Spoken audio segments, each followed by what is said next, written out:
listening to Radio Sputnik. Telling the untold. Welcome to the Open University of the Airwaves with George Galloway. Only on Sputnik Radio. Dramatic events on the streets of Baghdad this evening after a triple assault from a drone on the house of the Iraqi Prime Minister. There are tank movements in the street. We'll be keeping a close eye on what is happening. And as COP26 gets into its stride, well, its dancing moves at least, we'll be talking to Kevin McKenna on what it has all meant for the world, but also for Glasgow and for Scottish politics. Me, I'm a man that likes a hot shower, a hot dinner, and a hot holiday abroad. So it's all left me a little bit cold. How do you feel about it? Do you think the activists are cutting a nice jib on the streets of Glasgow? You can vote on our poll. We'll be talking about Donald Trump and social media in the week that are rather out of the ordinary. Couple of death threats were published on Twitter against me and my children. I'm not making that up. We'll be talking about ABBA and the new trend towards digital concerts. And we'll be talking about American and British politics in the round in the week that a Tory MP found guilty by the Standards and Privileges Committee peremptorily resigned his seat in Westminster, triggering a very interesting by-election indeed. It's the mother of all talk shows, so fasten your seatbelts. It's going to be a bumpy ride. Radio Sputnik. We speak your language. The mother of all talk shows. The only education you can get for free.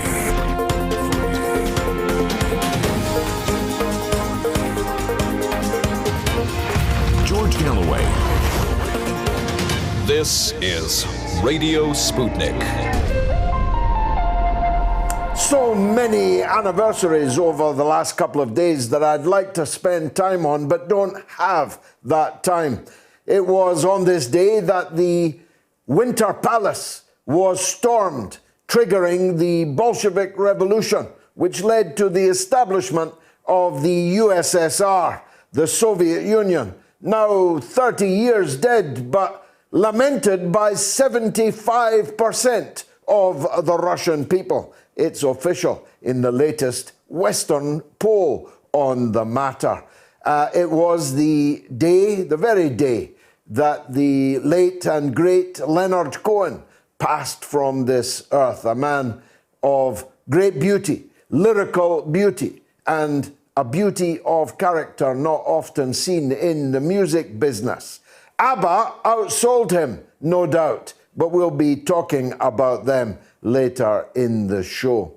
It's the anniversary, or the 5th of November was, when Captain Bob Robert Maxwell, MC, the erstwhile publisher of a whole slew of British newspapers. If he'd been alive today, he'd have had a television station or two also. Went into the drink in the Mediterranean and inadvertently made me very, very rich. I had accused him under privilege in the House of Commons of a whole series of very serious matters. He immediately assailed me on the front page of every one of his newspapers, all of them singing from the same hymn sheet. I issued proceedings. He was ready to defend those proceedings. But when he fell, or was he pushed off the back of his luxury yacht, the hopes of his newspapers of defending my libel action slipped under the waves with him. I'm still driving the luxury car that those libel damages afforded me. And for a time I lived in a house, a whole wing of which had been bought for me by Captain Robert Maxwell's newspapers. And I mentioned earlier about social media. It's a thing. It's an important thing. We'll be talking to the founder of Getter, a man who used to be a senior advisor to Donald Trump, about the nexus of social media and politics. Earlier this week, the more inquiring amongst you on Twitter already know, I and my children were threatened with death, a bloody and heinous death, by a Twitter account apparently opened for the purpose of delivering that threat. I'm on the trail of the person, so are the police, so are others who will have to remain unnamed for the moment. We intend to track down this man, a rather out of the ordinary threat, threatening not just me but my children, even dropping an emoji of a teddy bear at the end of his threat against them. It turns out that the man had opened 2 Twitter accounts in October, following only one account, mine. But he opened a third in November, which only ever issued one tweet, which was a threat to kill me, but with special algorithm evading techniques built into the tweet. After a day, Twitter took it down.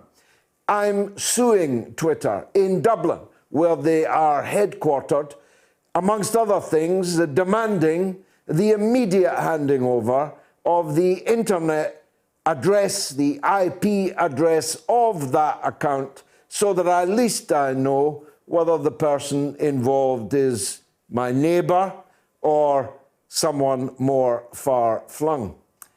I mention neighbour because the name of the threatening account was Aidan Foster, spelled A-I-D-E-N.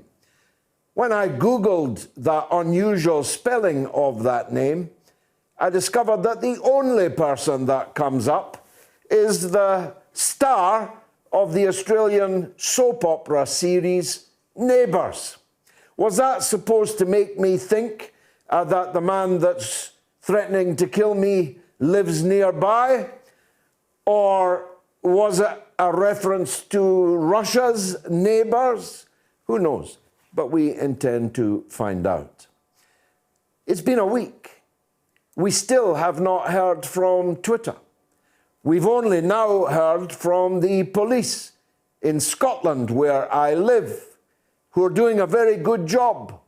But the Metropolitan Police took several days, not hours, to pass them the necessary paperwork to task them to carry out the investigation.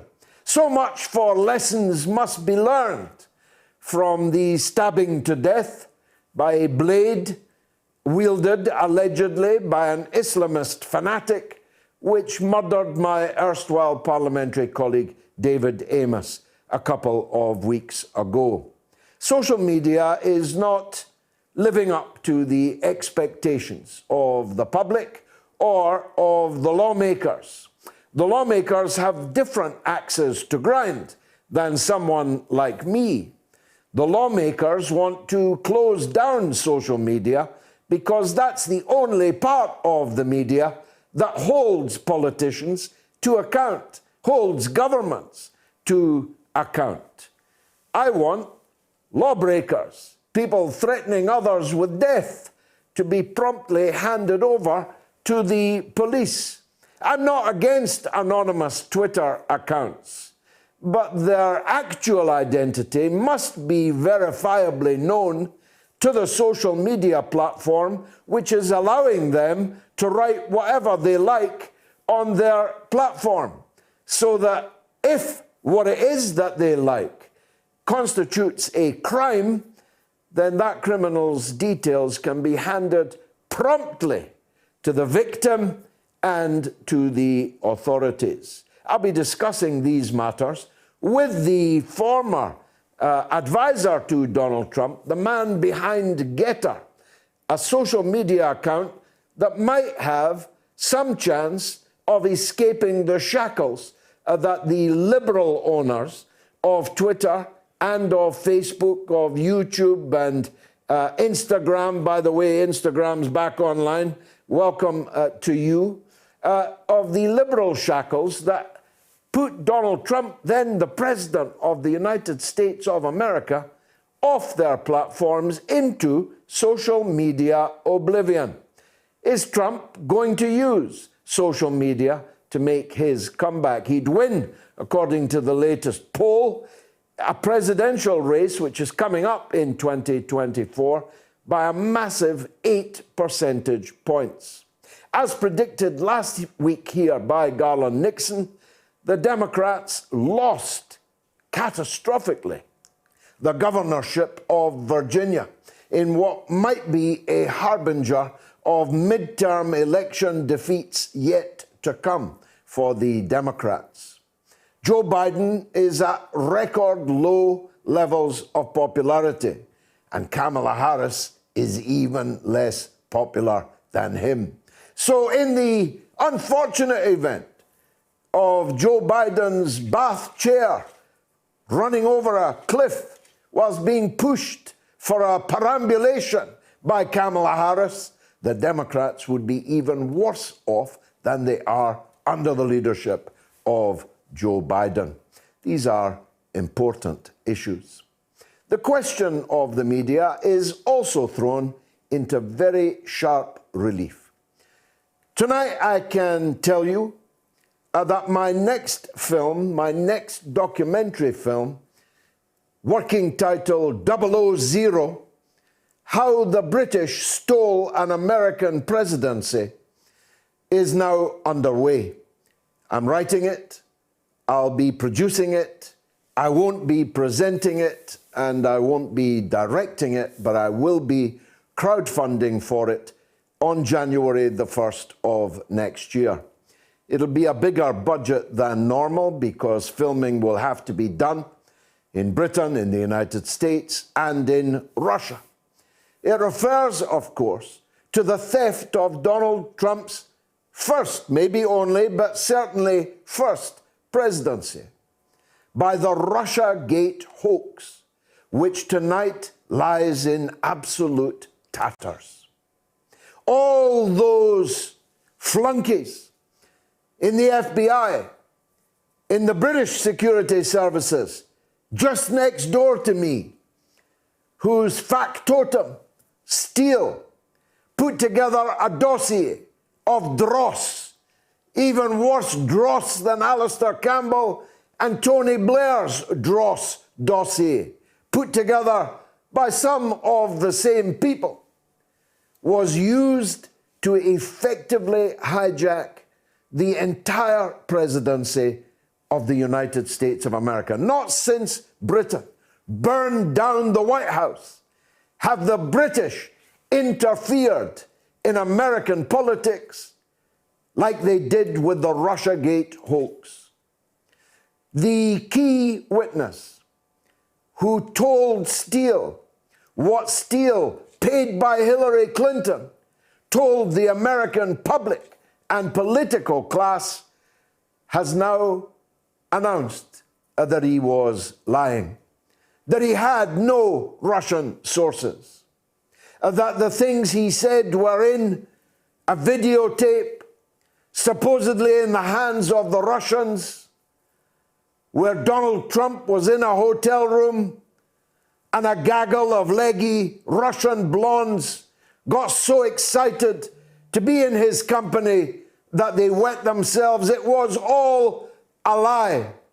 P-gate was a lie. Russian collusion in the election of Trump was a lie. No one can now dispute it. In fact, the flunkies and the factotums ought to be the least embarrassed parties to this picture, because the real villains of the Russiagate hoax picture are the liberal media that swallowed it hook, line, and sinker. It's a truism in my life, I've discovered it, that if something sounds too good to be true, that's probably because it isn't true. the story about Trump being an agent of Russia who would end up behind bars, some even predicted in front of a firing squad for treason, was all a lie. The story that Trump was in the pay of the Russians turned out to be a lie. And we now know from the testimony of the chief source of the Steele dossier that it was a lie gobbled up with great gusto, adopted with relish by the likes of MSNBC and Rachel Maddow in particular, but by CNN, by the Washington Post, by the New York Times, by the entire plethora of liberal media outlets in the United States, which ended up effectively rendering the first term of Donald Trump's presidency null and void. Now, I say to you what I said on the day that Trump was elected. I'm not happy that Donald Trump is the president of the United States of America, but I'm very happy that Hillary Clinton isn't. And that remains my view. It will remain my view come the next presidential election.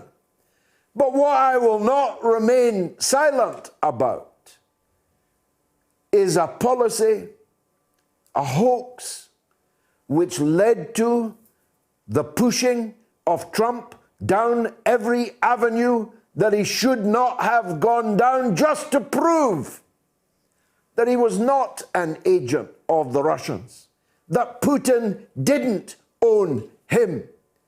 Maddow said on television that Trump would remove American forces from Russia's borders.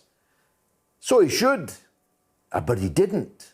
In fact, he redoubled them. Maddow and the others said that Trump would pull back from the foreign wars as he had promised to do in the presidential election, but he didn't. He redoubled America's involvement in the war on Yemen, in the war on Syria, in the war on Libya. He redoubled he compounded every blunder made by the Obama presidency, not the least of which was almost taking us into a war with Iran and taking actions like the assassination of General Soleimani that plunged the world deeper into the crisis that exists between the West and the Muslim world. I blame the media for that.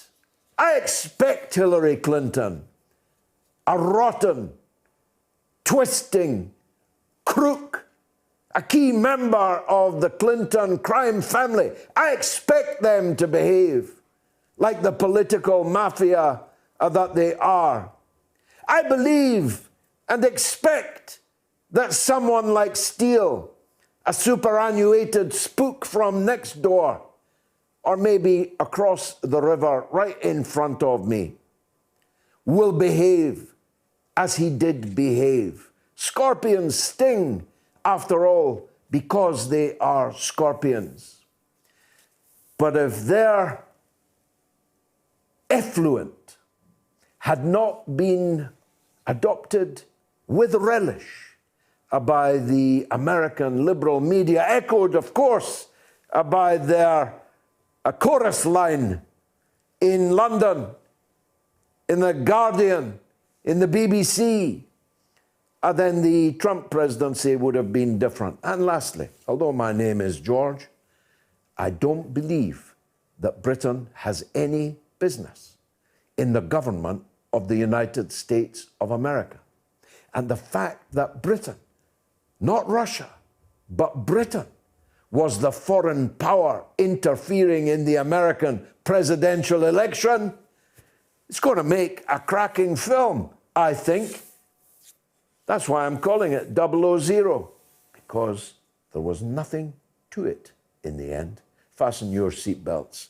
It's the mother of all talk shows. Have I got to do the first break question now? I'm going straight to the break, and after which we've got Kevin McKenna that I rudely stood up last week, thanks to my train ride from hell. Bear with me. Radio Sputnik.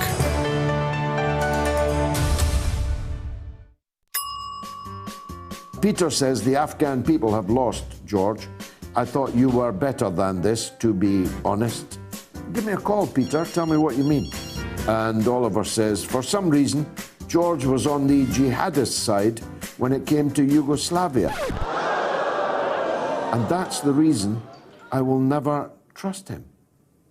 I fought against the war on Yugoslavia with all my breath and all my heart. Me and Tony Benn and Jeremy Corbyn and others were practically the only people in this country opposing the war on Yugoslavia, the destruction of Yugoslavia. How dare you, you imbecile?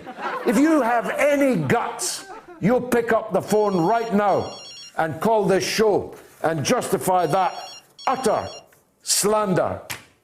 Really. And Yoda says, love the show. Best entertainment and education on the airwaves. Tough questions are the most powerful weapon we have. As long as you have questions, we'll keep asking.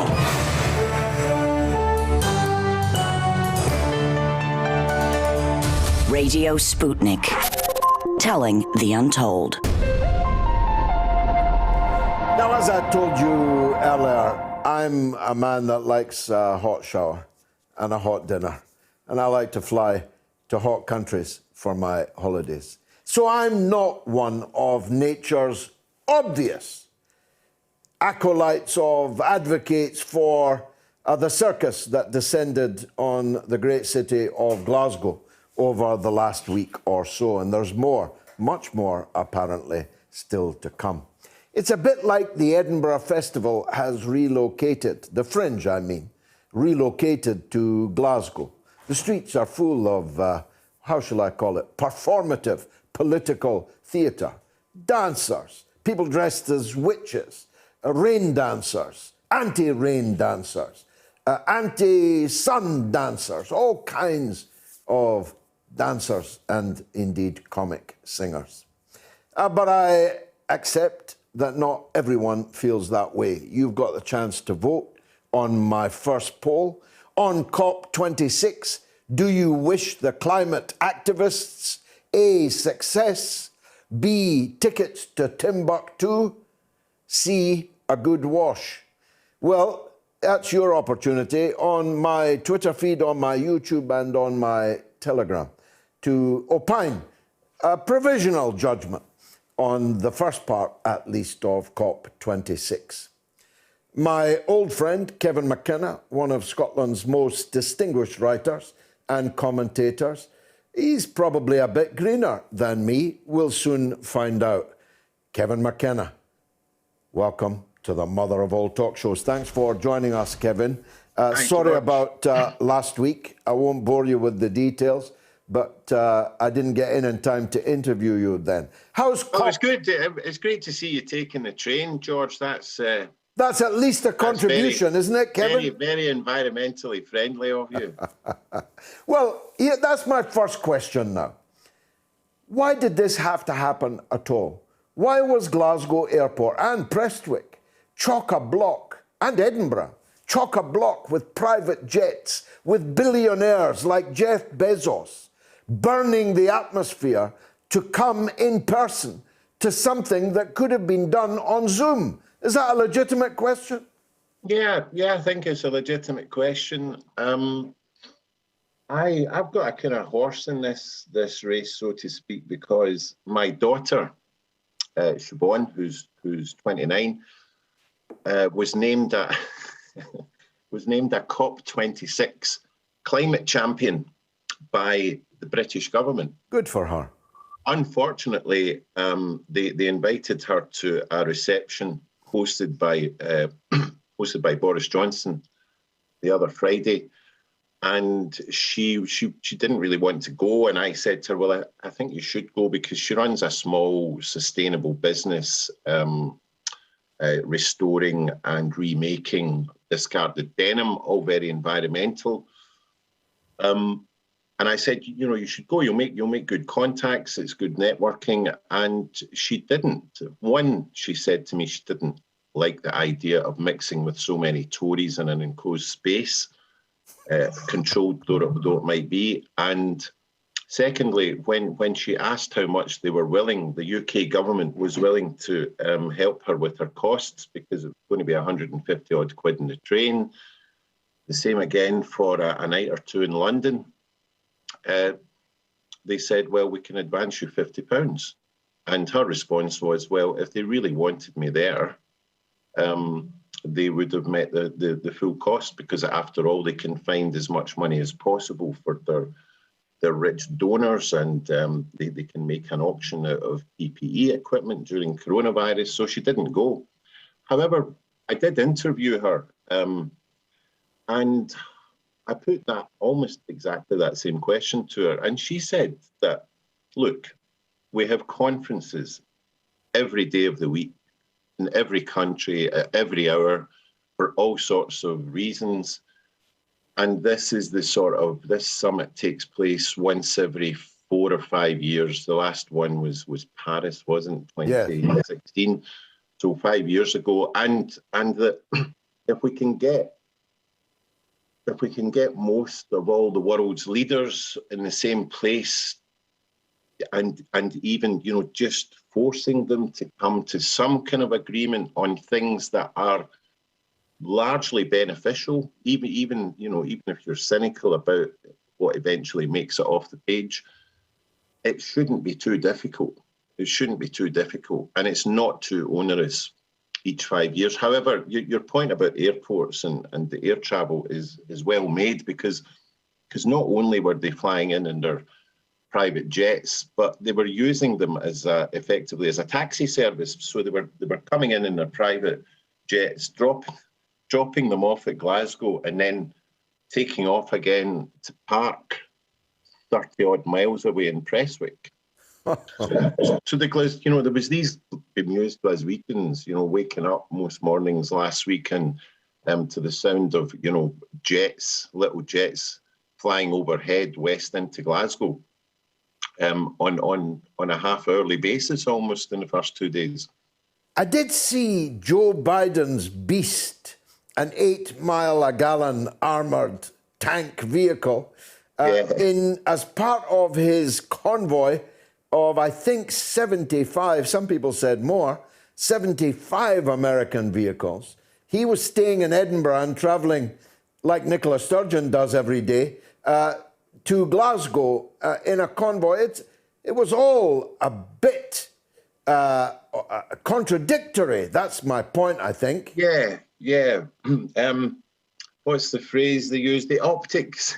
The optics didn't look very good, George.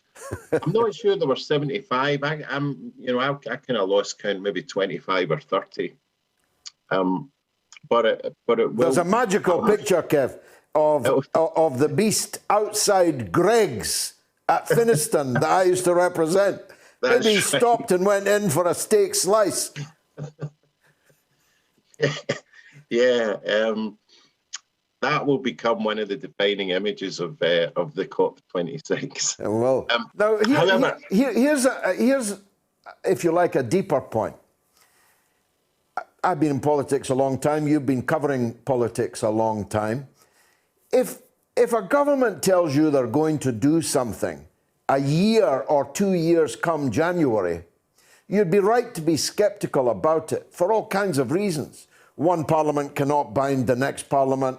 There's many a slip twixt cup and lip, and so on. But when somebody pledges to do something in 2050, or in the case of India, 2070, when we'll all be long dead, I can't really take that kind of thing seriously, Kevin. Yeah, there's a lot of political legerdemain in this. Governments, as you know, in so-called democracies such as ours, they very rarely make any promises beyond the length of the term in which they are serving. They only really want to make commitments to stuff that they can claim the credit for. So you don't normally get governments pledging reductions in unemployment or percentage increases in education spending 15, 20 years hence, because they might not be around and somebody else will take the credit. And there's nothing that politicians like more than, or hate more than, other people taking the credit. This is almost, this is quite perverse. So we're being asked to take and trust that these pledges of deforestation, etc., will happen, but they won't, because there were dozens of countries who had pledged all sorts of stuff at the Paris Agreement and haven't. And the reason why they haven't is because we have dozens, hundreds of the world's richest corporations who also turn up at these feasts like locusts, and they indulge in what we now call greenwash. And to them, environmentalism is simply another business sector with its own language. And they, as you know, they spend billions between them every year on lobbyists to ensure that anything concrete that is contained in the document, which will be forthcoming at the end of next week, whether it's called the Glasgow Agreement, I don't know. But their task over the next few years will to ensure that those words stay on the page and never jump off the page into action. But in the meantime, an awful lot of people can eat out. A lot of politicians can be seen taking selfies with each other, looking statesmanlike, making these pledges, which you can't deny the pledges simply because they're so far in the future. Just as they can't guarantee that they will happen, nor can we say, well, they won't happen. And this is a magical little formula. Yes. For these people. It's a no-win, no-lose. You can take selfies and not look statesmanlike, of course, and you could look like a photo bomber or a gate crasher. There was a lot of that about the performance of the Scottish First Minister, Nicola Sturgeon, didn't you think? Well, I did. I was a little bit disobliging of Nicola in a column I wrote yesterday, because,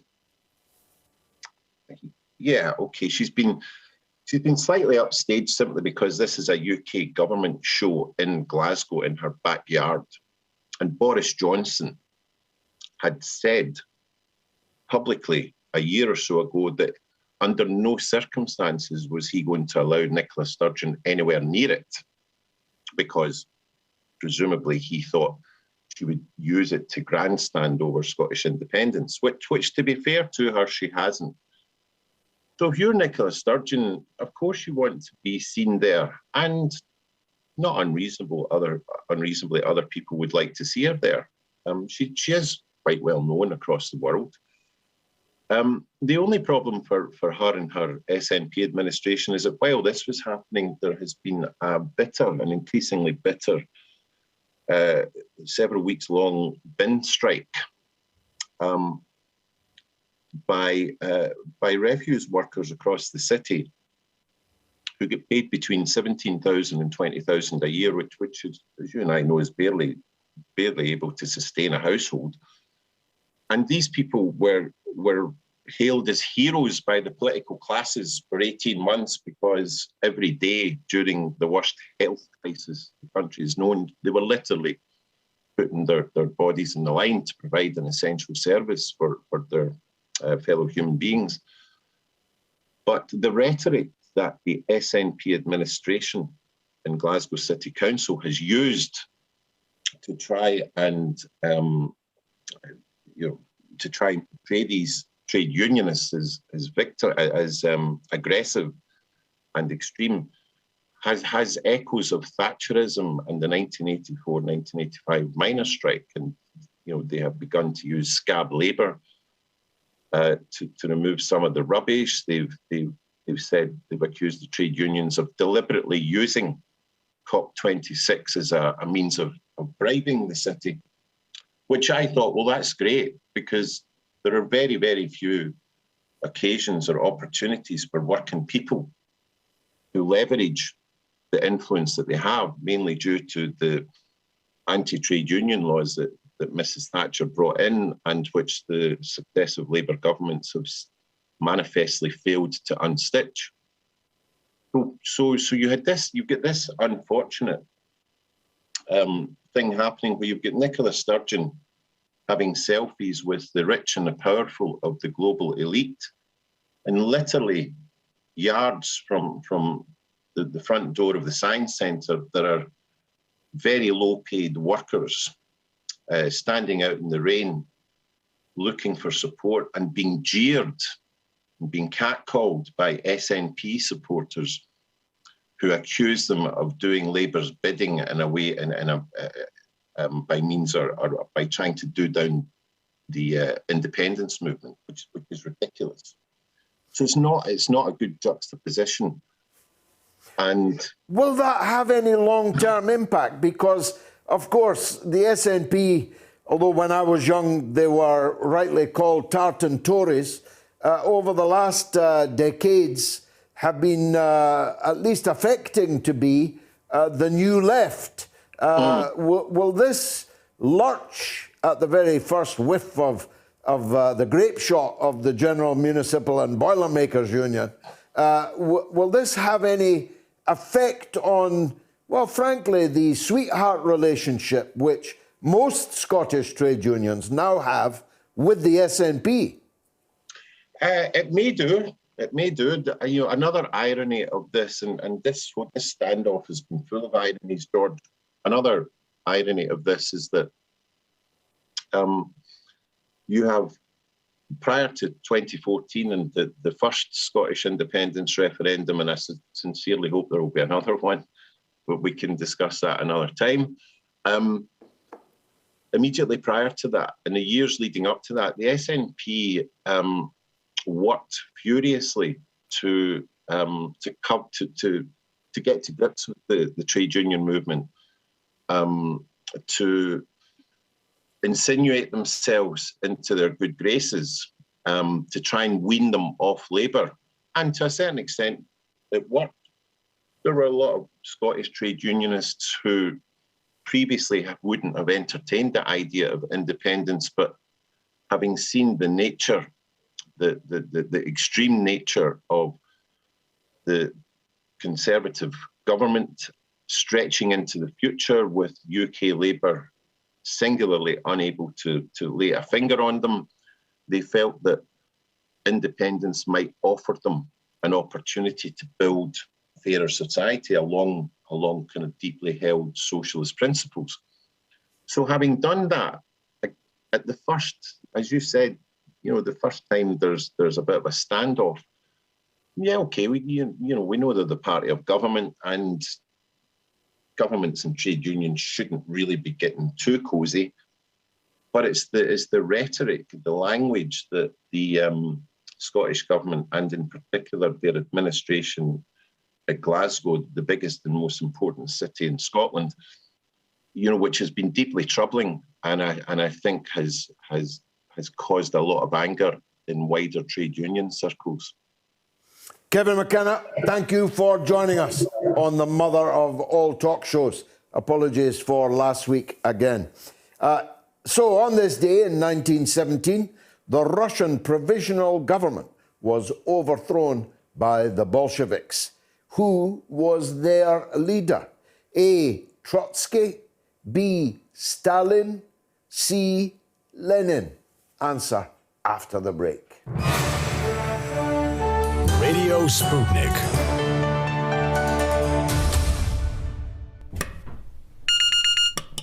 Gosh darn. How do you get this thing to work? Is it that one? Is it this one here? Gosh. Was this thing built in America? Jeez. Kamala, would you get in here? I can't get the, gosh darn wireless to work.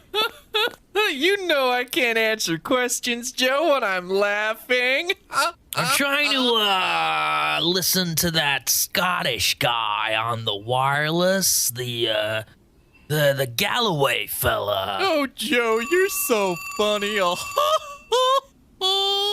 I've been pressing this red button on and off and on and off. Heck, I can't get it to work. Hello, Biden residence. Mr. President, be advised, we have executed the airstrike on Syria. Confirmed. That's just great. How long until it gets delivered? I'm starving. Sputnik has been launched to give you a closer look at everything happening in the world. Radio Sputnik, telling the untold. The mother of all talk shows. Join our faculty of legends, contributors, and callers. Everyone is welcome. The leader of the Bolshevik Revolution was, of course, Lenin. I interviewed the godson of Trotsky on our Sputnik television show on Saturday. Well worth checking out if you haven't already. Now, here are the phone numbers. If you want to join in the Open University of the Airwaves, if you're in the United Kingdom, and remember, calls are absolutely free. Dial 08 081 965522. That's 08 081 965522. It'll cost you nothing. If you're in the United States, it's also toll free. Imagine that. Completely free. And the number is +1 844 944 3344. That's +1 844 944 3344. You can email the show anytime at onair@moats.tv. And of course, you can tweet on my own account at George Galloway or RTUK, or preferably both. Stephen Williams is unimpressed by the poll, which I'll tell you the results of so far in a minute. Stephen Williams says it's a stupid poll. What kind of childish options are these? Is a child making these up? Is this the best the media studies intern can come up with? Actually, Stephen, it was drawn up by me. David Gin says, what's the carbon footprint of COP26? Pretty big, a behemoth footprint. Pat Brannigan says, just had to pick the ticket to Timbuktu, but really wish Elon Musk would take them all to Mars and get stuck there. And Donna Dunn said, paid actors, paid activists.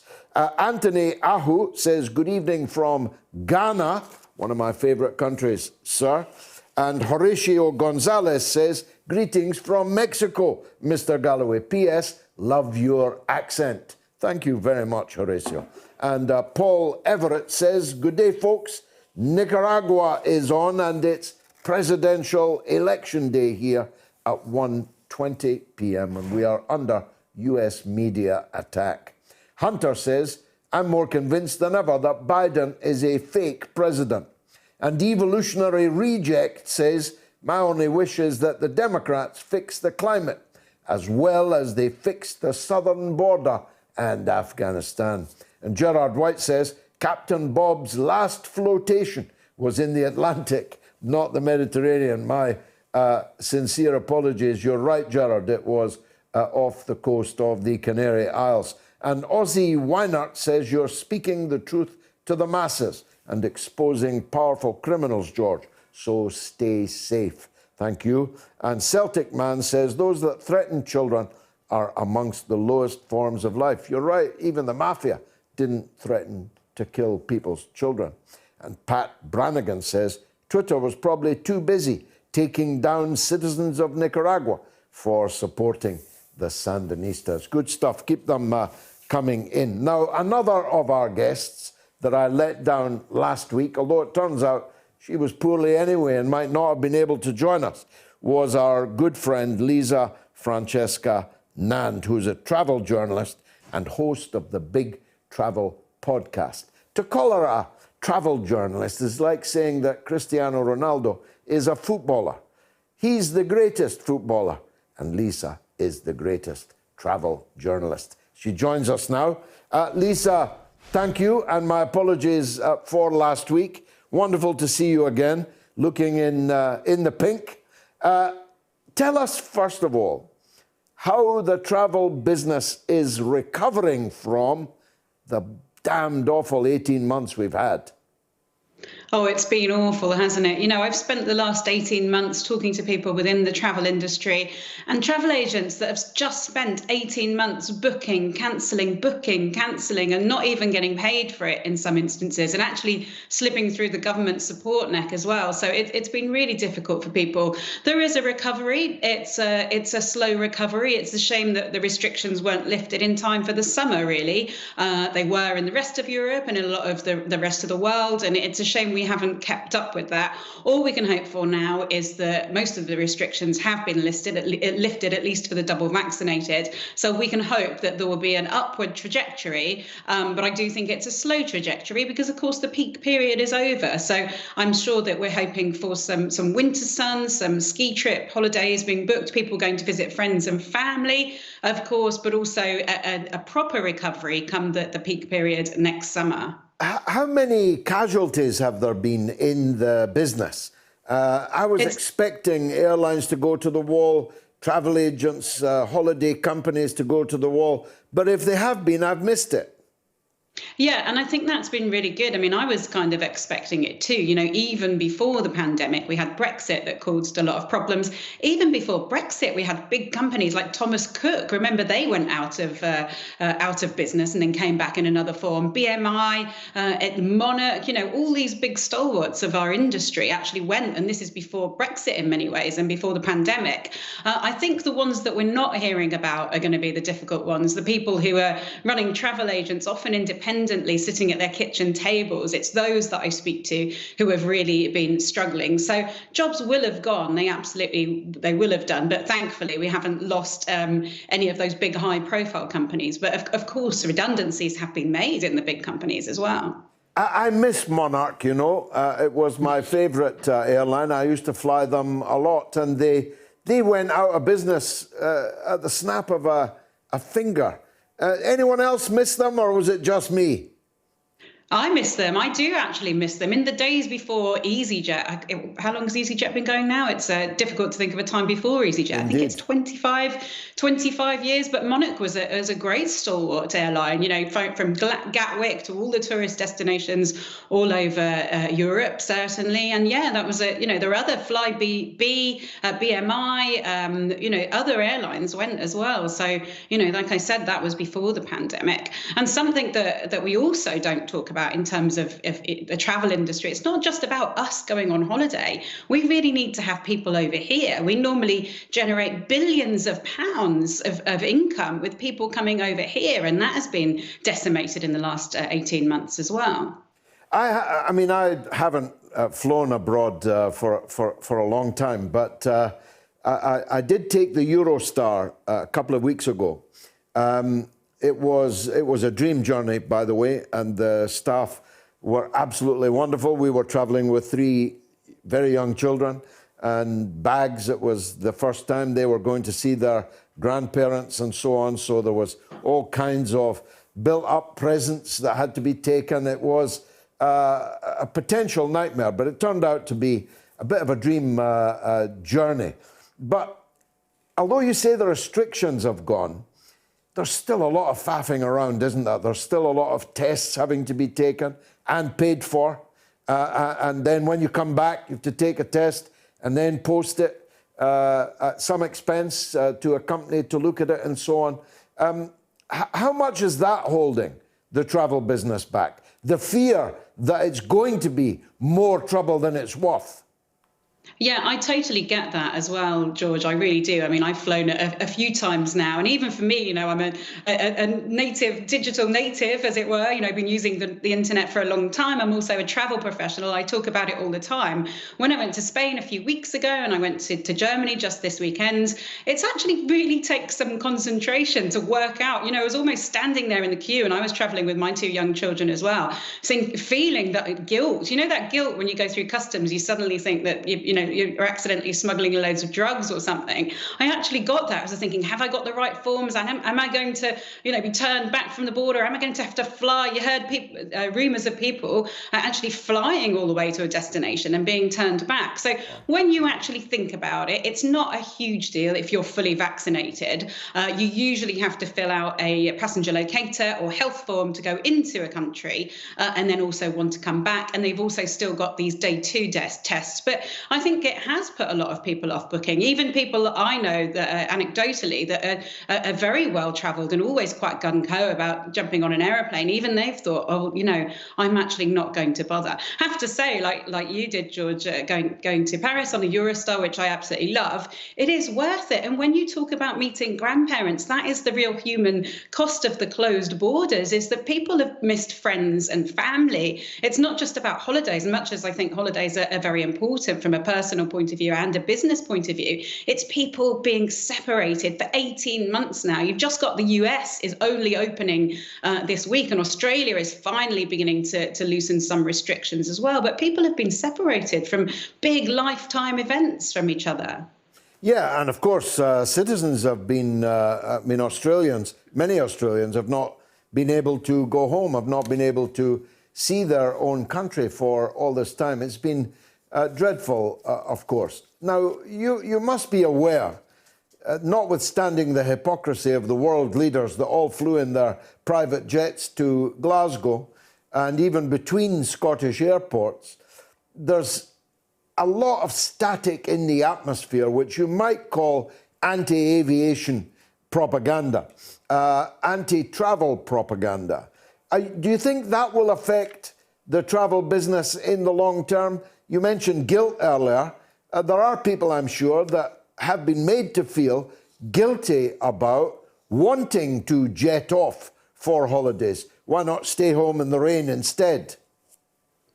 Yeah, I mean, I'm not immune to it. I do sense that it's not, necessarily looked at as good to be burning the planet up. The aviation industry, particularly, like you said, is getting a bit of a bashing. But you know what, George? It always it makes me it's a little bit unfair. It feels like you're being preached to by middle-class people who have a lot of money, who some of them are the older generation who've already done a lot of traveling. And they're like, well, why don't you get the train down for me, for example, to southern Spain to see my parents who live there?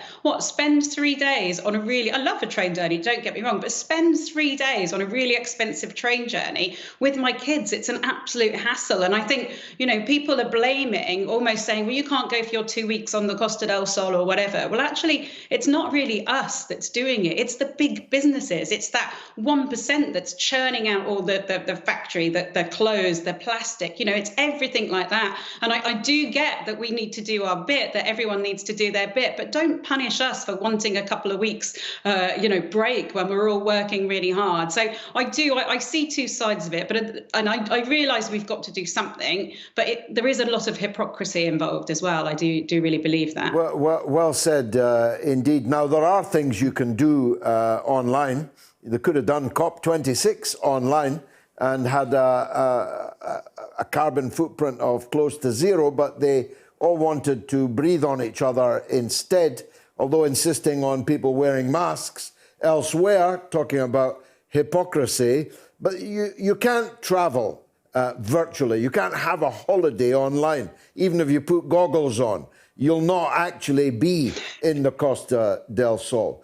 But one of the things that you can do virtually, and maybe the future, and we were going to talk to you about it last week, was the rock concert, the music concert, the pop concert, the music festival.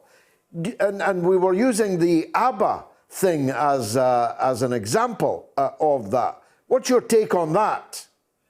I'm really excited about the ABBA thing. I don't know if you're actually a fan of ABBA, George. Are you My an wife ABBA is. fan? My wife is. She once sent me into a record store to buy an ABBA album. I'm still blushing yet.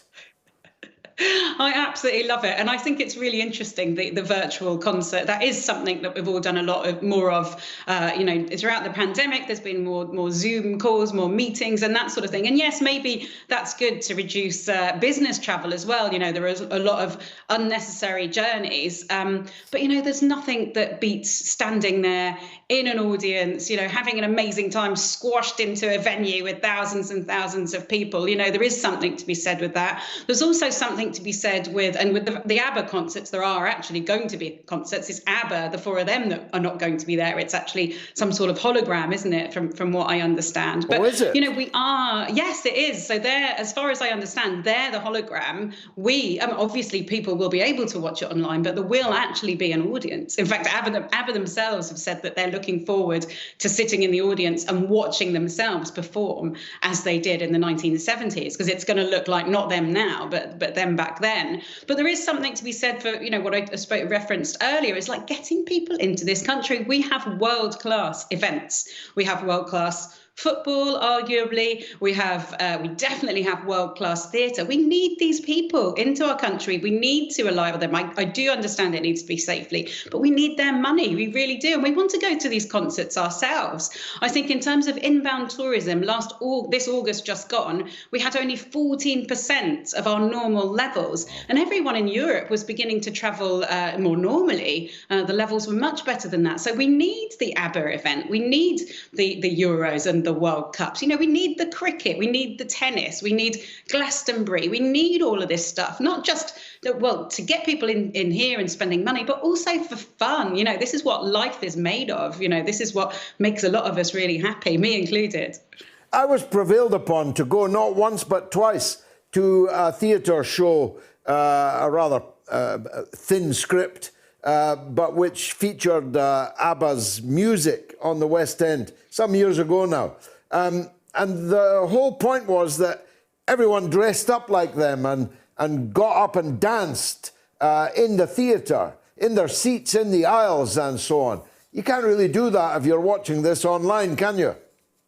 No, you can't. I mean, you can dance around your living room, and many of us do enjoy that thing. And that is the thing. It means it can open ticket sales to a lot more people. So that's good from a business point of view. You can have the live events there, and also the people watching it virtually around the world. So it's good. But I think we should have not just. I don't know about you, but I really, really struggled with the lack of human contact. When we were in lockdown, and it's great to have that option. But let's get people moving. Let's get people jumping around the audience and dressing up in your ABBA gear and singing, and get all that going as well. I do. I'm really excited that's coming back. How many tickets have they sold, and what's the target?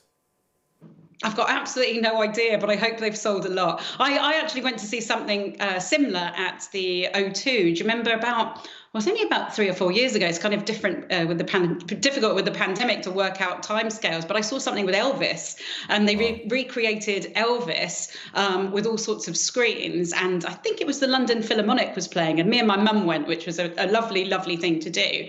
And it was just really, really special. So yeah, let's bring on more of those events. The holograms, using modern technology as well. People watching it on Zoom or whatever from all around the world, but also getting bums on seats and selling tickets is going to be a big deal for us as well. You've sold it, and moreover, I'm going to get a hologram of me so that when I'm gone, people can go to small halls in provincial parts of the country and listen to me give speeches, but it'll just be a hologram, like Elvis, who has left the building. Thank you, Lisa. It's always a delight to see you, but I must go now to the news with Jamie Lowe.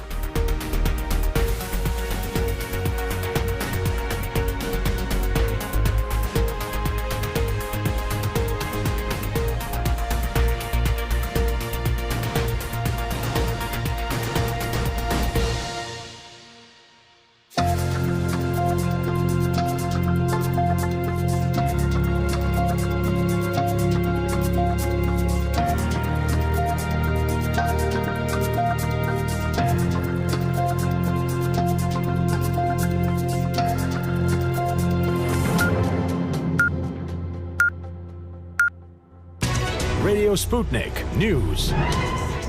Labour Party leader Sir Keir Starmer has accused British Prime Minister Boris Johnson of corrupt and contemptible behaviour in trying to protect Tory MP Owen Paterson after he was found to have broken lobbying rules. Starmer said the government was trashing the UK's reputation for upholding democratic standards. Paterson has now quit as an MP.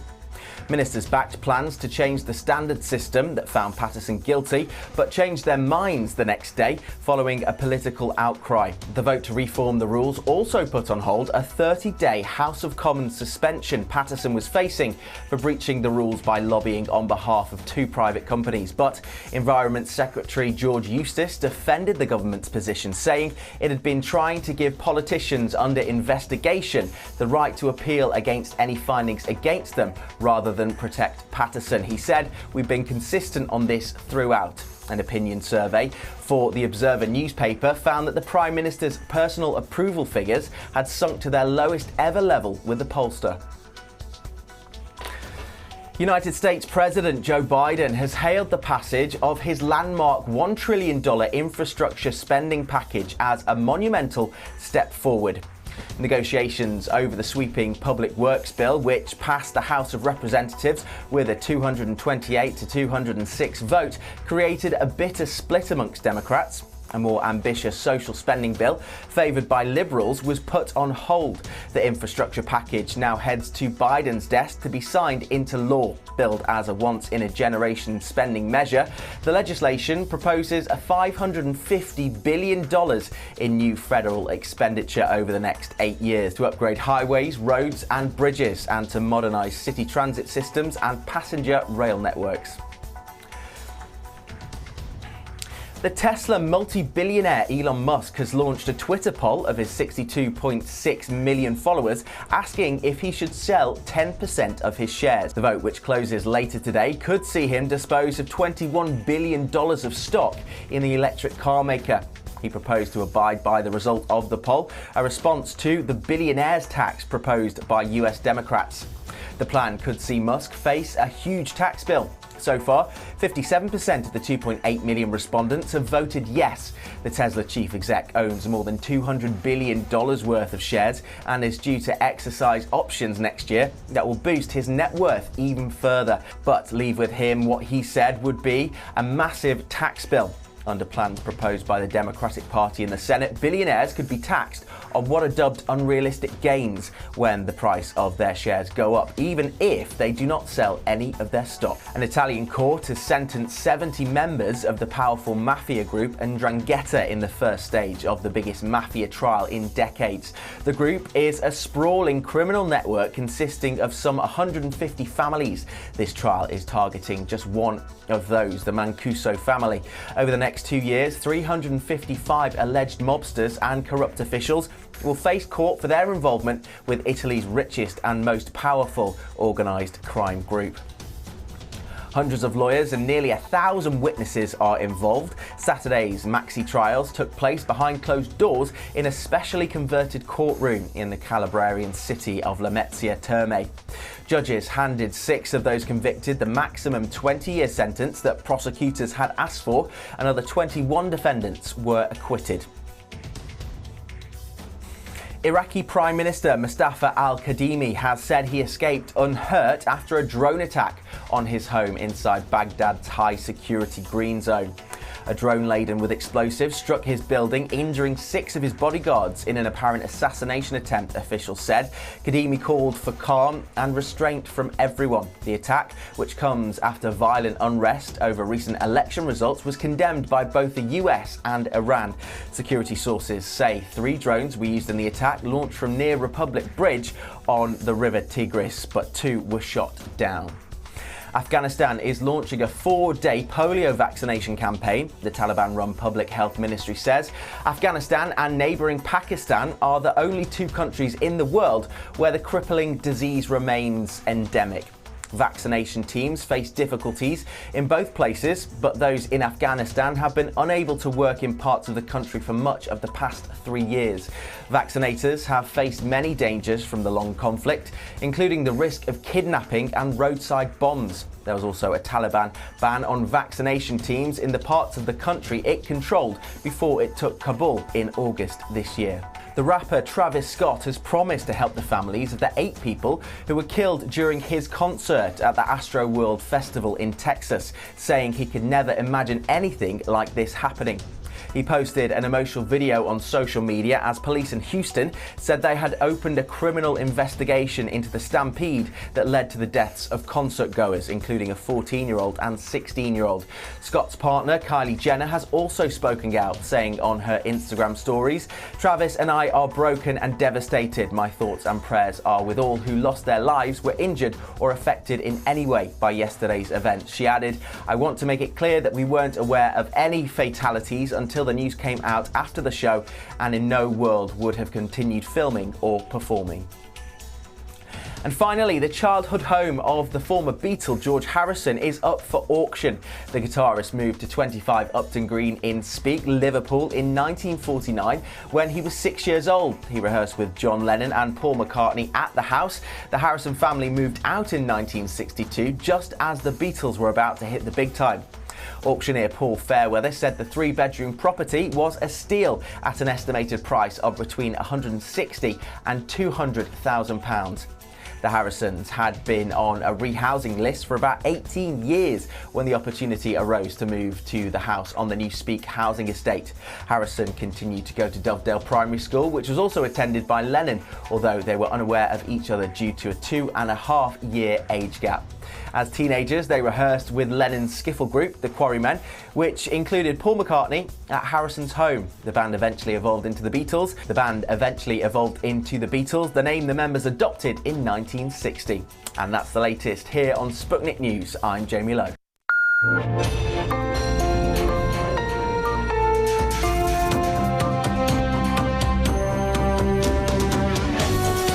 You're listening to Radio Sputnik. Telling the untold. Welcome to the Open University of the Airwaves with George Galloway. Only on Sputnik Radio. You're watching the mother of all talk shows, the Open University of the Airwaves, the College of Knowledge. There are no tuition fees, and you are positively encouraged to speak back to the teacher even when you're insulting me. Someone said on social media, and I read it out, that our poll must have been drawn up by a teenage intern. Somebody else just said it was probably drawn up by Rupert Murdoch, but in fact, it was drawn up by me, and if you couldn't see that, you don't know me well enough. On COP26, do you wish the climate activists, that's the people that are hugging the trees in Glasgow and dancing their rain dances and painting their faces and all kinds of other performative nonsense.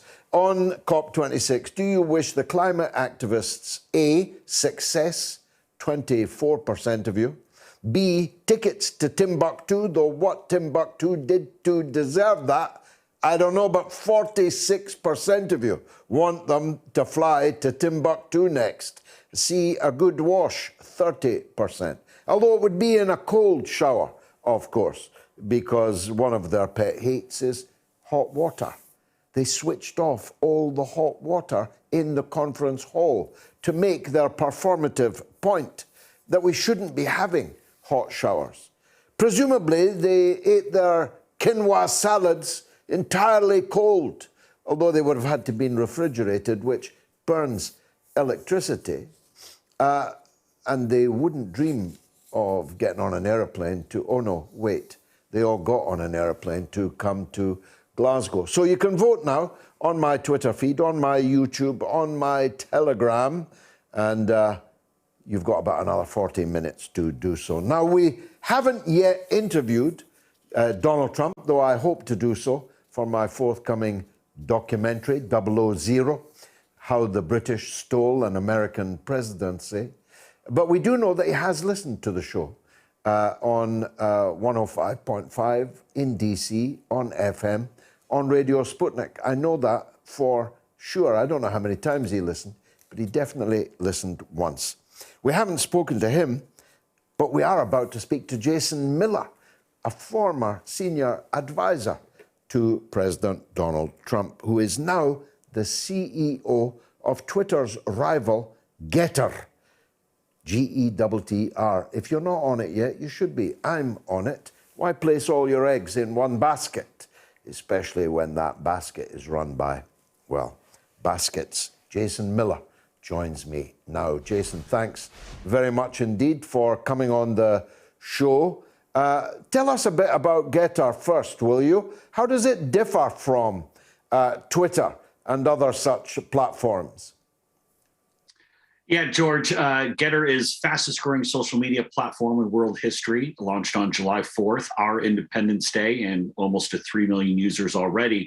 And while I think many people would say that it's a marketplace competitor to Twitter, we think that actually it's a marketplace competitor to all of big tech. And it's a social media platform that allows people to speak their mind politically without the fear of being censored or deplatformed or algorithm out of existence, simply because some suit or some bureaucrat or some Silicon Valley tech oligarch doesn't agree with their position. Very well put. Of course, somebody's in charge of Getter, as they are in charge of these big tech companies that you referred to. They may or may not wear suits. As a matter of fact, I don't think many of these tech companies are run by people who do wear suits. Every time I see Zuckerberg, he's dressed like a tramp, even though he's a multi-billionaire. But there has to be a suit somewhere, unless you're saying anybody can say absolutely anything on Getter. Is that how it works? No, and in fact, we have what I described as both a proactive and a robust moderation platform, where obviously our terms of service say that you can't post illegal content, you can't put up the Kathy Griffin-like ISIS beheading videos, you can't put up the Hunter Biden-like pornography videos. Obviously, we're not going to put up with racial or religious epithets, but most people, I would say, agree that that is not what they're looking for when it comes to political free speech. What they want to be able to do is talk about their feelings on opposition to mandates, their concerns about voting integrity, their thoughts on challenges to what the government is telling us that we have to or have to not do as far as complying to certain things. And then obviously where we've seen now, as you point out, with Zuckerberg and Dorsey and some of the other different tech oligarchs, they're actually coming in and saying, here's what our worldview is. You have to fit within this construct or you're kicked off. I'll give you a perfect example. The way that Google and YouTube now either shadow ban or put warnings on people who dare to even raise questions on basic things like differing opinions on climate change. And so when it comes to your political beliefs, you're always going to be allowed to express those without the fear of being sent off to digital jail. The difference is that, again, we actually respect free speech. We're not trying to force our views on anybody. Yeah, I mean, that was, if you think about it, the crossing of the Rubicon, the treatment of Trump. I'm not a Trump supporter, by the way. I'm even less of a Hillary Clinton supporter, but that's another matter. But it was a particularly egregious, politically inspired censorship. Donald Trump was claiming I was robbed in the election. I've claimed that many times in elections myself. And sometimes I've been right. But the idea that you're censored for that, when you're the elected president of the United States, it really was crossing a Rubicon, wasn't it? Well, it really was. And it's what I've described as being the single worst year for censorship in American history. This last about a year and a half. And we saw in early 2020 where people were raising concerns about COVID and pointing out all the evidence saying that it was from a lab in Wuhan, which, spoiler alert, George, it did come from a lab in Wuhan. Or as we saw even moving into the summer or even into the early fall with the Hunter Biden laptop scandal, the fact that you had both big tech and big media collude actively collude to shut down and censor that story. And that was a massive disaster. In fact, upwards of 1 out of every 6 Biden voter said after the election they would have reconsidered their vote and gone a different direction if they knew about the decades-long allegations of grift and corruption within the Biden family. And then, of course, they deplatformed President Trump altogether in January. And so this is... and then there was the Hunter Biden laptop story that turned out to be absolutely true, but was completely suppressed. As completely as any dictatorship could ever have suppressed a story. Yeah, you're exactly right. And that's what I was referring to with the grift and corruption. And again, so people understand, and just kind of unpack this for a moment. It wasn't so much that Hunter Biden made a couple of dodgy videos on his laptop or on his iPhone. That's not the issue here. That's embarrassing. That's not really pertinent to Joe Biden and the election. The issue at hand were Joe Biden's global business dealings, or the global business dealings by the Biden family, in which, say, 10% was allegedly set aside for the big guy, meaning Biden, or Frank or James, Joe's brothers, who've made money off of selling access to him for decades. That would bring back the Hillary Clinton allegations of concern over the Clinton Global Initiative, over the Clinton Foundation, that Joe Biden, a little bit of a different construct than the Clintons, but is no different as far as selling access to his name. Now we see where Hunter Biden, lo and behold, is selling paintings for $500,000 a piece. And you wonder why? Because people know they're buying access. And then there's this rapidly collapsing Russiagate hoax, about which I'm about to start making a documentary film, how the British stole an American presidency. How long before they start shoring up the Steele dossier, because it needs some shoring up? Well, that one's going to be real tough to defend. And I think with regard to Christopher Steele, I think if there's any justice in this world, at a certain point he'll have to truly stand and face the music. But we know at least 2 of his compatriots, one formerly has been arrested for lying to the investigators, but we know that there are others who are in the crosshairs as we speak. But the fact of the matter is that things were made up, they were packaged, there were salacious allegations made against President Trump, and the only collusion that actually happened in the 2016 campaign was between the Clinton campaign, the DNC, and a foreign entity. And so we have to make sure this doesn't happen. It turns out that the Clinton camp and a man who was feeding Steele had far more extensive Russian connections than anybody connected to Trump. But maybe that's for another day. Now, is Trump involved in Getter? Is he on it? Has he got any money in it? So he is not. He's not part of the platform. We worked with him over the summer and into the early fall to try to come up with a deal to get him on board. Weren't able to get to the right number. He's ultimately the best deal maker, so he decided to go a different direction. And so at some point next year, from what he has announced, he wants to have his own platform. But I'll tell you one thing, that we've seen massive growth since President Trump said that he was going to launch his own media company. In fact, we're up at about 135% just over the past 2 weeks or so. So we're seeing great growth. People are coming off the sidelines, getting back engaged. And we think that Trump supporters will continue to look at Getter and say this is a superior platform. But, George, in addition to the U.S., which the U.S. really only about 45% of our global platform. When you look around the rest of the world, Brazil's at about 15%, Japan's at about 13%. Overall, the non-U.S. markets are about 55% of our global growth. We're continuing to take off. Well, we're currently streaming on Twitter. This conversation is going out live on Twitter now and on Facebook and YouTube and so on. But I think we'll start to stream the show on Getter. I'm a fan.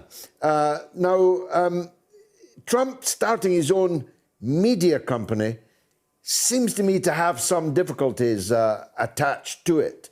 It'll be difficult for him to claim that he's defending free speech, when obviously he's partisan, and not many people other than his own supporters will go to his own media company. Do you think he made the right call on that?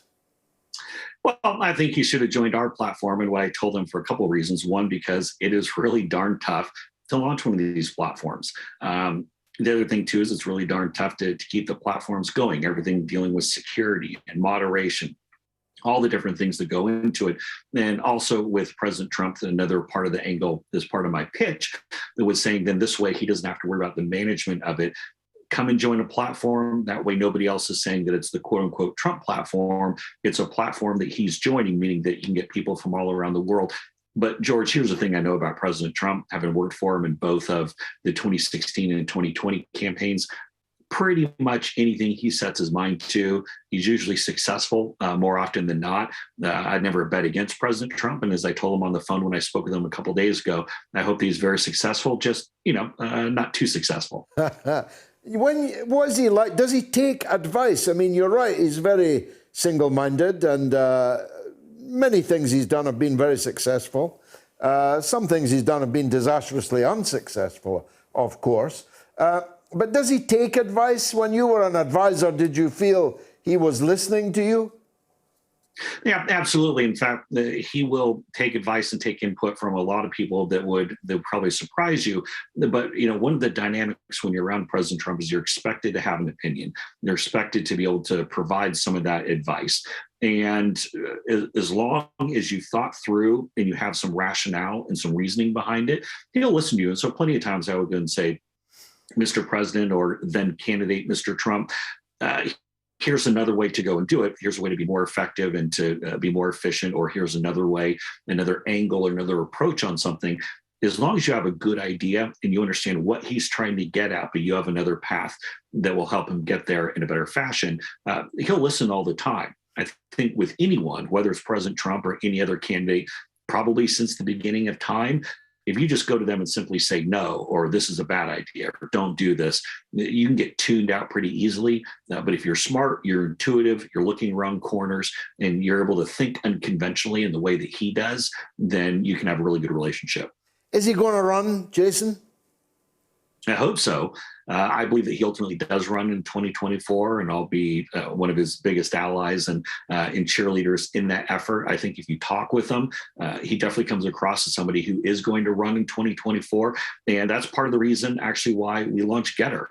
I'm frequently asked what was the biggest mistake from the 2020 campaign? What should we have done differently? Now I say I wish we had another platform, another social media platform ready to go for President Trump going into the 2020 campaign cycle. That way, when you have that Hunter Biden laptop scandal, then you're not censored or deplatformed by Twitter and Facebook and Instagram and YouTube, these other platforms. You have a free communication channel. It's part of the reason why we launched Getter. We've seen it take off to so much success. I've not been close to him. You have. Is he robust enough, you think, to withstand the rigors? Mind you, looking at Joe Biden, how robust do you have to be?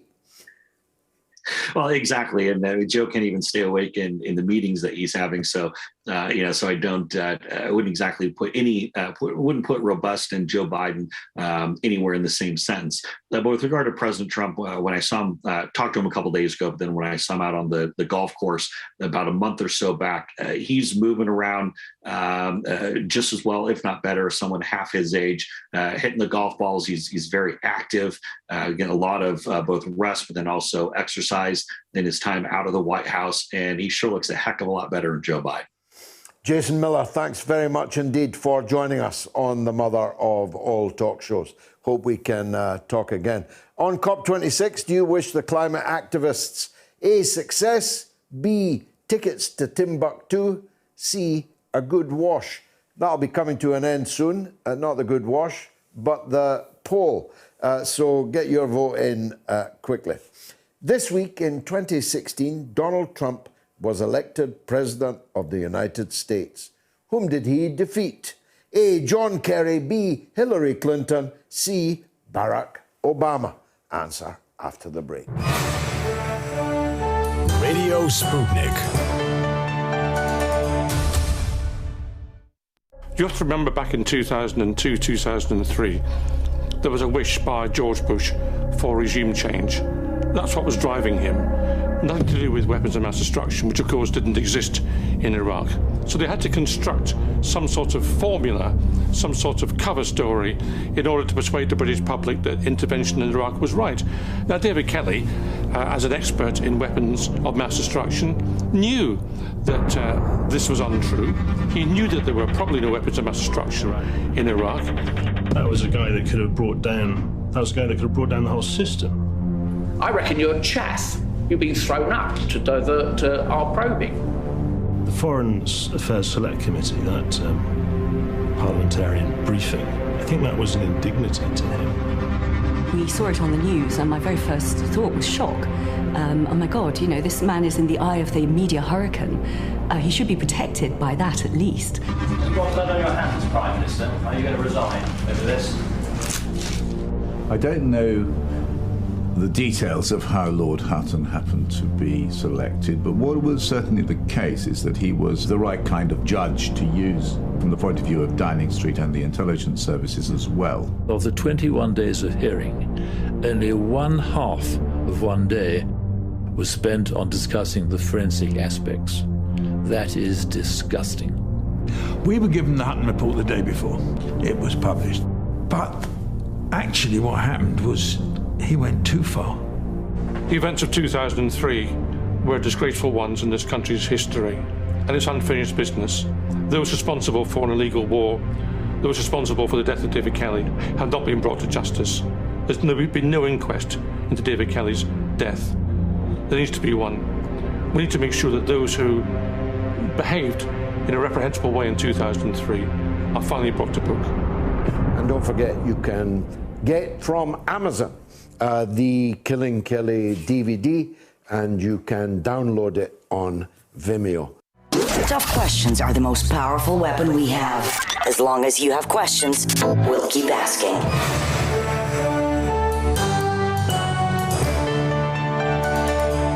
Radio Sputnik. Telling the untold. Donald Trump defeated Hillary Clinton, of course, in 2016. Now, if you were thinking of coming along to my screening of Killing Kelly a week on Monday in Manchester, I'm afraid you're too late because all the tickets have been sold. But you can still, of course, download the film on Vimeo. You can order from Amazon the DVDs, or from my shop if you want signed DVDs with signed inserts. That's georgegalloway.shop. Now, some social media. Crowhawk. I grew up during the threat of the imminent approach of the next ice age. Then it was acid rain. Then it was global warming. Now it's climate change. Listen, Crowhawk, I have lived long enough to be told that red wine was good for you and red wine was bad for you. Red meat was good for you and red meat was bad for you. I've been here long enough to have been told, buy a diesel car, it's better for the environment. Then don't buy a diesel car. In fact, pretty soon you won't be able to drive a diesel car. You might get stoned in the street if you do it.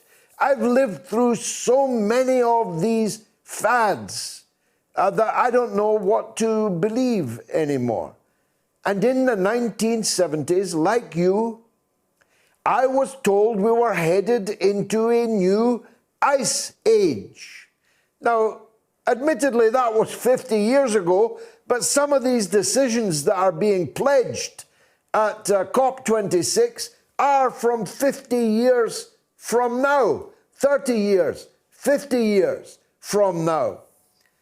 How do we know that this current warming will not reverse itself as climate has constantly done? Otherwise, we wouldn't have been told to fear a new ice age in my own lifetime, indeed my adult lifetime. Eve is on the line in Idaho. Go ahead, Eve, welcome back. Hello. Yes, I would like to say one thing about Julian Assange. Yes, go ahead. As we are waiting. Okay, I would like to make a comparison. When I was a kid, we were told that Hitler called the governor in Paris, the General von Choltitz, in 1944 when France was getting liberated, and asked him to burn Paris, and the general refused. And this general was after that he was taken prisoner at the end of the war, and he was, I think, very well treated, and the French were very grateful.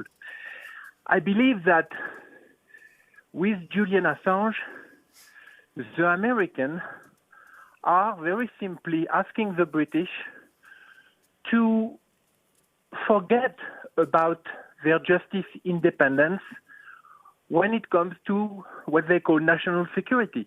National security now is something which is used to describe the hiding of crime. You commit a crime, it has to be secret, and it becomes national security. And if you observe what happened when the prosecution came, they didn't say that they will try to make the condition of Assange, try to make a kind of a house arrest and so on. No, they told the British that he will be in solitary confinement and he will be able to bang on the pipe to communicate with the other inmate, and he can do some crochet. So in essence, I believe that it is for the British, there is an analogy with that. The Americans are asking them to forgo the Magna Carta country. And there is a note of optimism, is that I believe that the British will not satisfy the Americans. That's what I wanted to say. Well, you said it very powerfully. I couldn't put it better. I also have some optimism in my soul about the eventual outcome, although the only difference I'd have with you is that sometimes you have a servant who has no need to be given orders. I believe that the beastly way that the British judiciary and prison system has treated Julian Assange did not require any orders from Washington to do that. Let's take a new caller, Joe in Hartlepool. Go ahead, Joe. Good evening, George. Good evening. Welcome to the show. I'm so glad I've got in touch with you. I come from a small place called Goa in India. Ah, yes. But I've lived in Hartlepool for the last 20 years, and I've seen the denigration of this place go from a dustbin to a gutter, basically.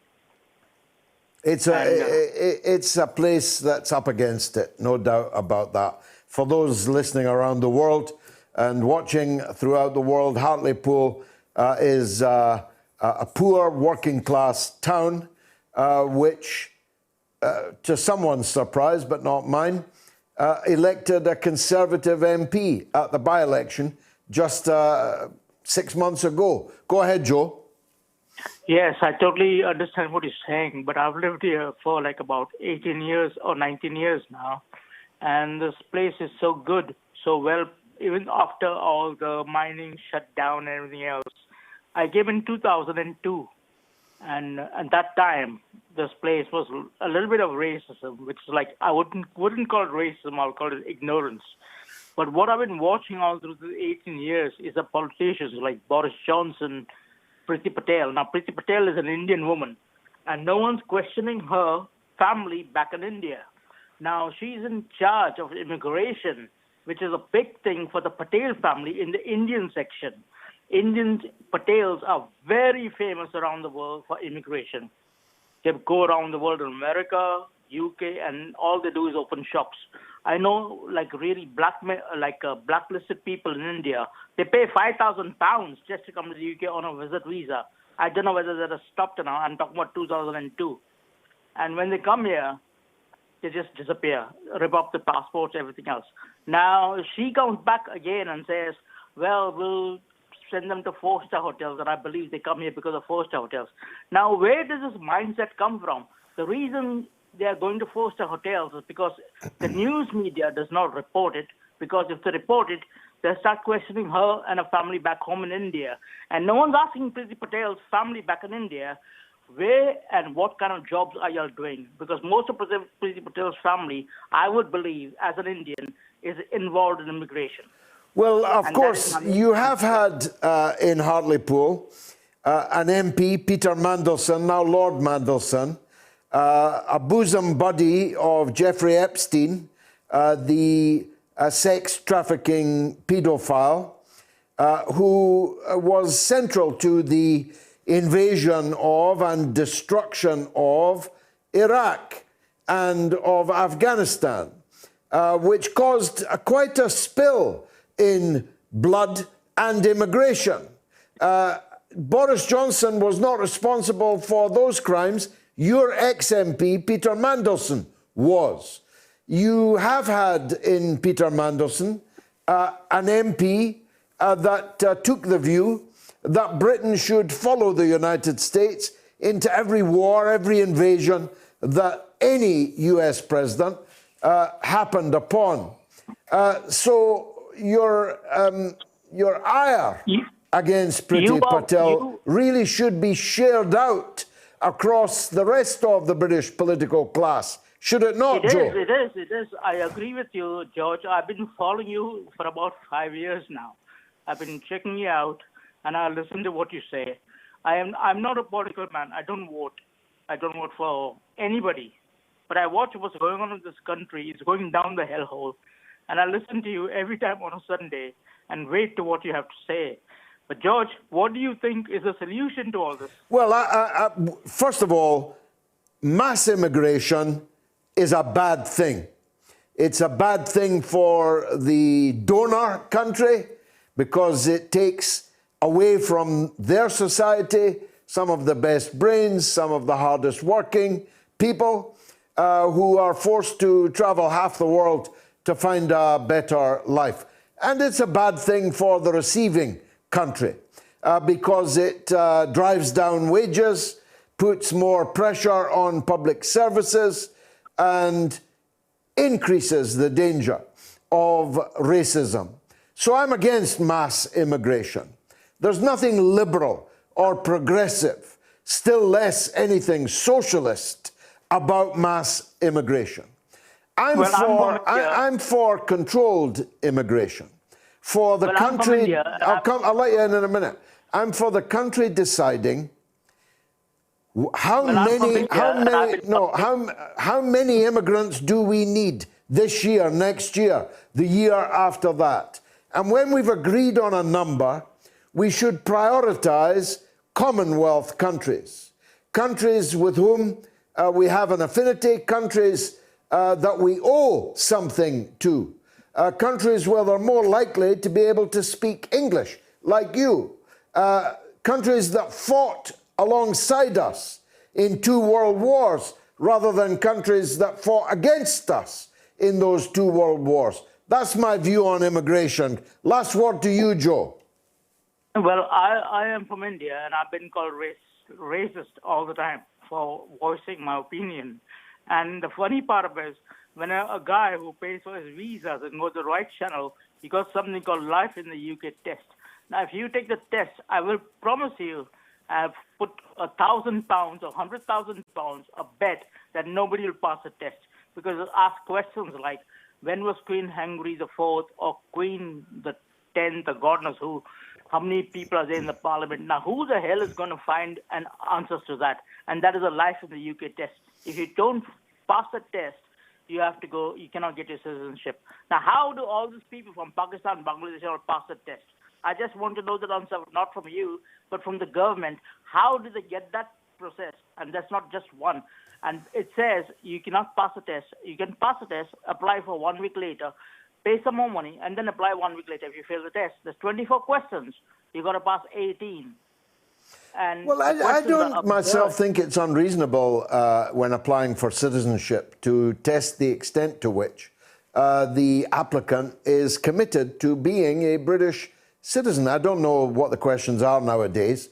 The questions you cited, if accurate, Most British people would fail that test themselves. Everybody, not most. I would guarantee you. I might pass, Joe. Anyway, look, I've got to press on. Don't make this your last call. Thanks very much for making it. Jim is in Fort Collins. Let's hear from him. Go ahead, Jim. Hi, George. Hi. I thought I might update you. I thought we had elections here in the U.S. In Virginia, yeah. I spoke about it earlier, yeah. And I don't know if you know this guy, Terry McAuliffe, who was... He was Hillary a Clinton, Clinton's, a creature of the Clinton salon. Right. He was beaten up on his opponent, a guy named Glenn Youngkin, that this guy had been the co-CEO of this horrible Carlyle group that buys up, say, like a trailer park and then triples the rents and does awful things. I mean, they have a reputation. So he's beaten up on this guy, and then it comes out from the Associated Press that McAuliffe had invested $690,000 in this Carlyle Group company and kept it in at least 10 years. That's no wonder he's a best buddy of the Clintons. That's exactly what you have. That's the application test you have to pass to be a Clintonite, to be a hypocrite. And of course, CNN and MSNBC are doing these postmortems on this race that they've elevated way too high for its real importance. And they're saying the Democrats are too liberal, too many leftists in the party. When they run this guy, that's why they didn't do so good. They almost lost in New Jersey too. Yeah, they did. Isn't from what I've read, and you'll know more than me, they're basically calling everybody in Virginia that didn't vote for McAuliffe, the hypocrite, a racist. Is that right? Yeah, there's a lot of that. There's a lot of racial stuff because that's what Democrats kind of run on. And they'll say there's stuff about critical race theory. The Republicans have grabbed this and have gotten a big, a lot of miles out of it, and so that will come up. That will bring out some of the racism. But Crystal and Saga did a whole segment of their show about a year ago, before the candidates were announced, and they looked at 10 years of Democrats controlling the governorship in both houses in Virginia and doing nothing for the average people. They have a couple of counties bordering Washington, D.C., where all the consultants live and the politicians and all this, and they did nothing, but their minimum wage is garbage. It's like Mississippi almost, and so that's really what's the problem. They're not Democrats. The Democratic candidates are Carlyle investors. There's nothing. Not a small investor either. 600,000. What happened in New Jersey? The Democrats held on to that one, but narrowly. Yeah, I think they were pushing the lockdowns, and that gone. Not the lockdowns, but these. Vaccine passports was a big issue, I hear, and just discuss with the Democrats. Again, they are throwing from the start of the Biden administration, when they had all these big goals to give people a minimum wage that was decent, child care, things like that, adding dental and hearing care to retirees, stuff like that is being thrown over, and they're winding up with roads and bridges, which really helps the car and the energy industry. And one of your Channel 4 from the UK interviewed a guy. They tricked him into this interview, thinking it was a job interview, and they talked to a guy who was a lobbyist for Exxon. And he actually described how they went and they talked to these people, and they say, well, let's look at this bill. I think roads and bridges are really what people want. I mean, that's they need to get around and stuff like that. Yeah. And so what does it all mean? What does it all mean, Jim, for the midterms? Not looking good for the Democrats. If I was betting even money, I'd bet on them losing both. Oh, they don't. They have a tie in the Senate. They're going to lose both. They're going to have to really work at something, and I don't see what they have to show. right and now. if that happens, that makes Biden's last 2 years, if he lasts that long, Nothing. very, very difficult, right? It's impossible. You won't get any judges through. Yeah, that's for sure. And that court is filled with the Federalist Society and all these neoliberal people, that are awful. So they very have interesting. And I don't know who's going to replace them. It could be Trump, or it could be one of these other younger nutballs. Well, it'll not be Kamala Harris. I'll predict that to you now. No. I'm not even sure if she'll get the gig in the first term. Thanks, Jim, for that. I've overrun. In 2004, Yasser Arafat, the chairman of the Palestine Liberation Organization, died. Where did it happen? A, Paris, B, Jerusalem, C, Amman. Answer after the break. Let's get ready to rumble! It has filled our hospitals. It has killed 400 doctors, nurses, and care home professionals. Friends of mine have died of it. So what exactly are you on here telling me? That it's not infectious? I'm not sure. Tell us what you think. Don't be coy, Roy. Well, I'm going to quote Doctor, and he said that the pandemic was over a long time ago in a video, an unlocked video, and it's going around right now. You can watch it for yourself. Yeah. You guys are always doing your research on the internet. Look. Okay. Yeah, see, you have got a point of view. You are being coy, Roy. You come on here playing the daft laddie. I just saw something on the government's website, something I can choose between Ben in Hull on YouTube, or I can trust the doctors and the medical authorities. I can trust them, or I can go with Wee Ben. I mean, I'm not. Wee Ben on YouTube. Am on the Gov website. Well, what are you saying? These are statistics. Tell us then. Look, you started out by saying COVID was not an infectious disease. Are you really saying that? Are you really saying that, Ben? Ben, stop being silly. Are you really saying that the coronavirus 19 is not infectious? Ben, are you really saying that? I'm repeating what has been stated on the government website. But I already explained to you that it was otherwise thus classified. It is a public health emergency. Aren't you aware of it? Don't you know the cost we paid of it? Don't you know how many people have died? How many people are sick? How many doctors and nurses are dead now in the cold earth, fighting something that you're on the radio telling me doesn't exist? I have no longer any patience for this kind of juvenile nonsense.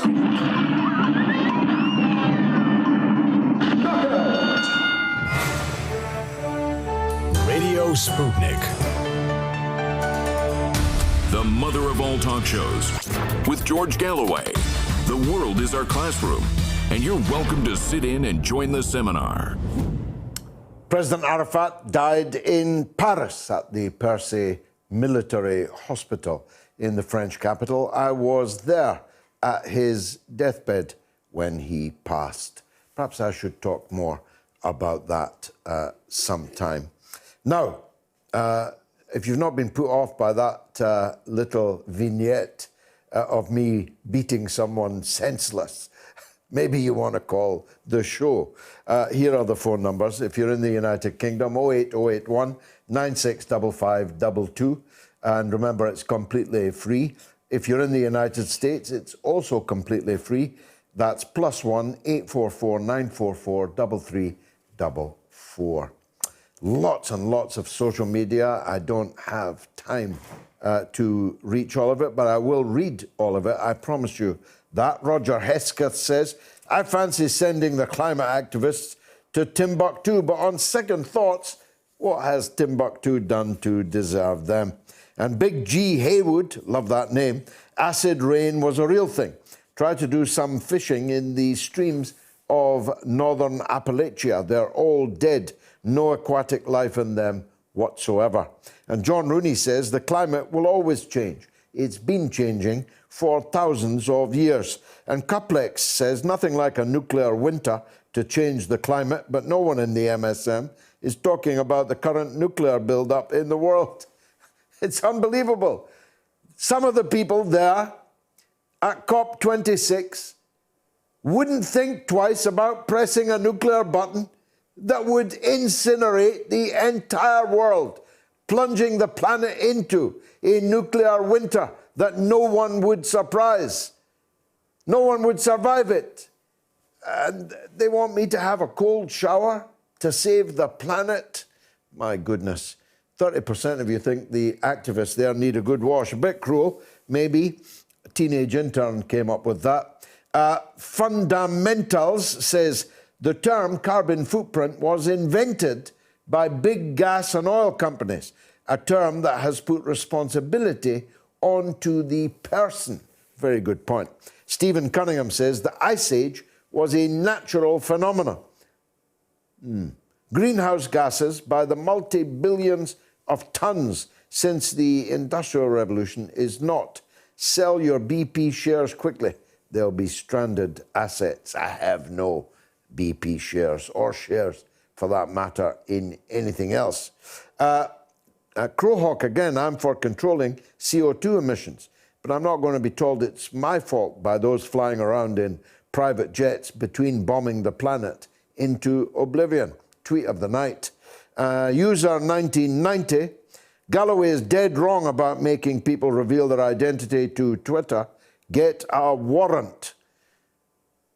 I promise you, I will get the identity of Mr. quote-unquote Aidan Foster, who threatened to murder me and murder my children.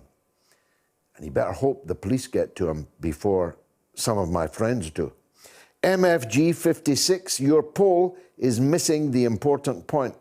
I wish them a good education, one that allows them to investigate these climate change claims, one that allows them to think for themselves, not to follow the herd just because it's fashionable. And Yinka says, I find Twitter a pointless platform. I initially went there when Trump was there. I figured if an old man can work it out, so could I. But I have cancelled myself. It really is an awful, awful platform. Well, I'm on it a lot. I'm actually this close to having 370,000 followers.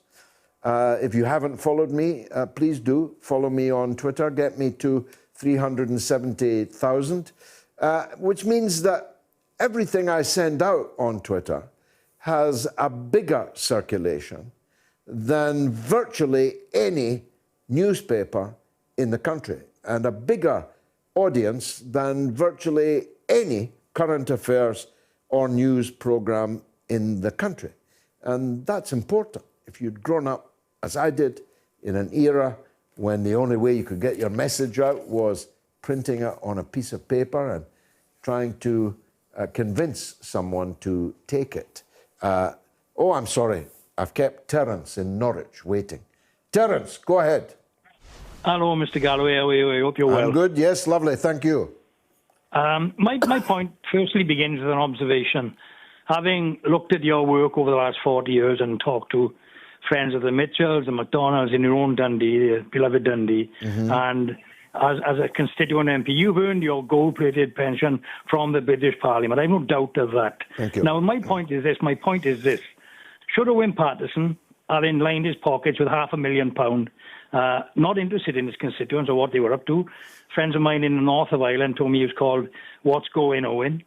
Should this man not only be stopped having a pension, but taken to court for criminal contempt of Parliament, if there is such a thing?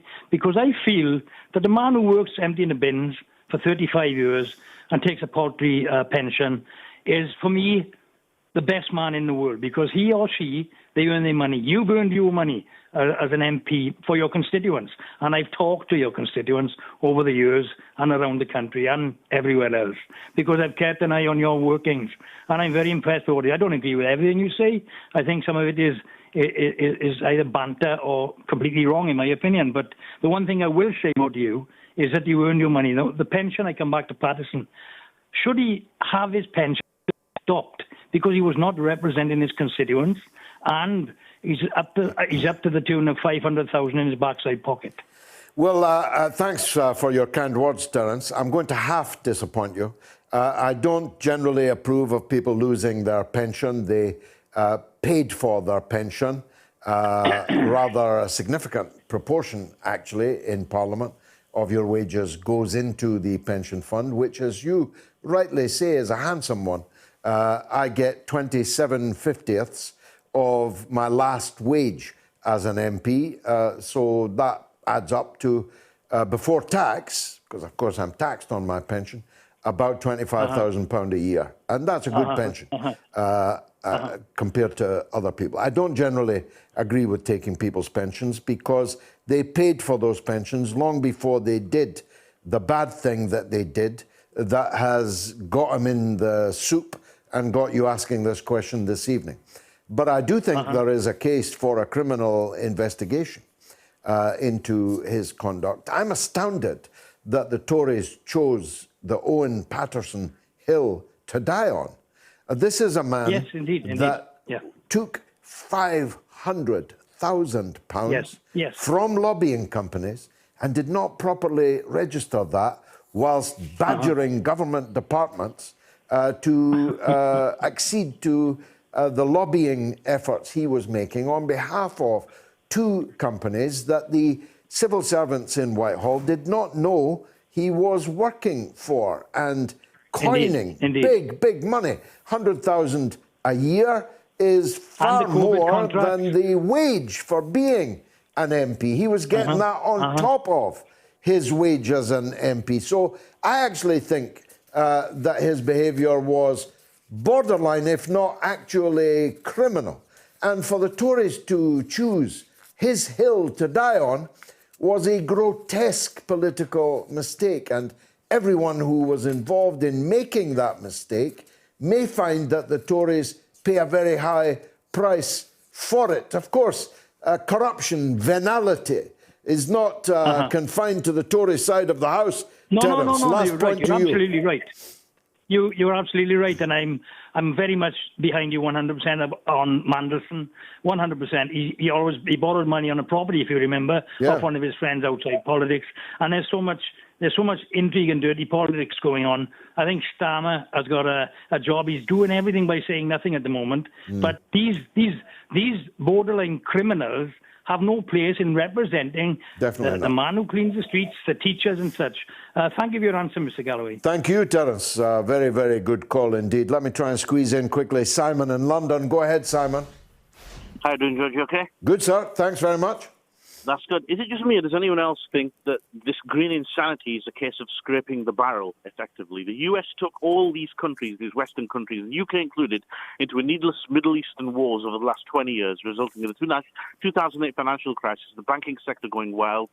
Shares in Wall Street shot up on the day the first bombs landed in Iraq, by the way, which is no coincidence, and with insane gambling and the complete breakdown of our economy. Meanwhile, China, and I'm a libertarian, as you know, despite its many faults, and invested heavily in industry and manufacturing. As a result, they now have all the jobs and an effective industry that we should have had. Our governments have constantly lied and made the wrong decisions in the field. And as a result, there's no money. And this brings me to my other point. Following the Grenfell tragedy in 2017, local councils were exposed for allowing illegal cladding, which was highly flammable, containing all sorts of lethal toxins, poison chemicals, and so on, to be installed in properties. Instead of taking real action, the government allowed councils to take measures that has recently seen thousands of unsuspecting homeowners being forced into paying for safety measures to correct this cladding, with many being put into huge debt and even some of them being forced into homelessness. It's terrible. And as usual, the government has simply resolved themselves and their accomplices of any liability, and I'm pretty sure the banks were very happy with the outcome as well. Now, to draw parallels, these clowns from Insulate Britain, these protesters on the M25, who have nothing but sheer contempt for property ownership and seems to strive for pure, far, far left. Well, I don't know, Simon. I need to go to the news now, so I need to interrupt you. I don't know how far left it is. I don't know what's left about stopping workers getting to their jobs, asking workers to take cold showers and eat cold dinners and stop going on hot holidays. I'm not sure what's left about that. But I do have to go to the news with Jamie Lowe, and after which, it's a rare treat. It's Rachel Blevins from the United States.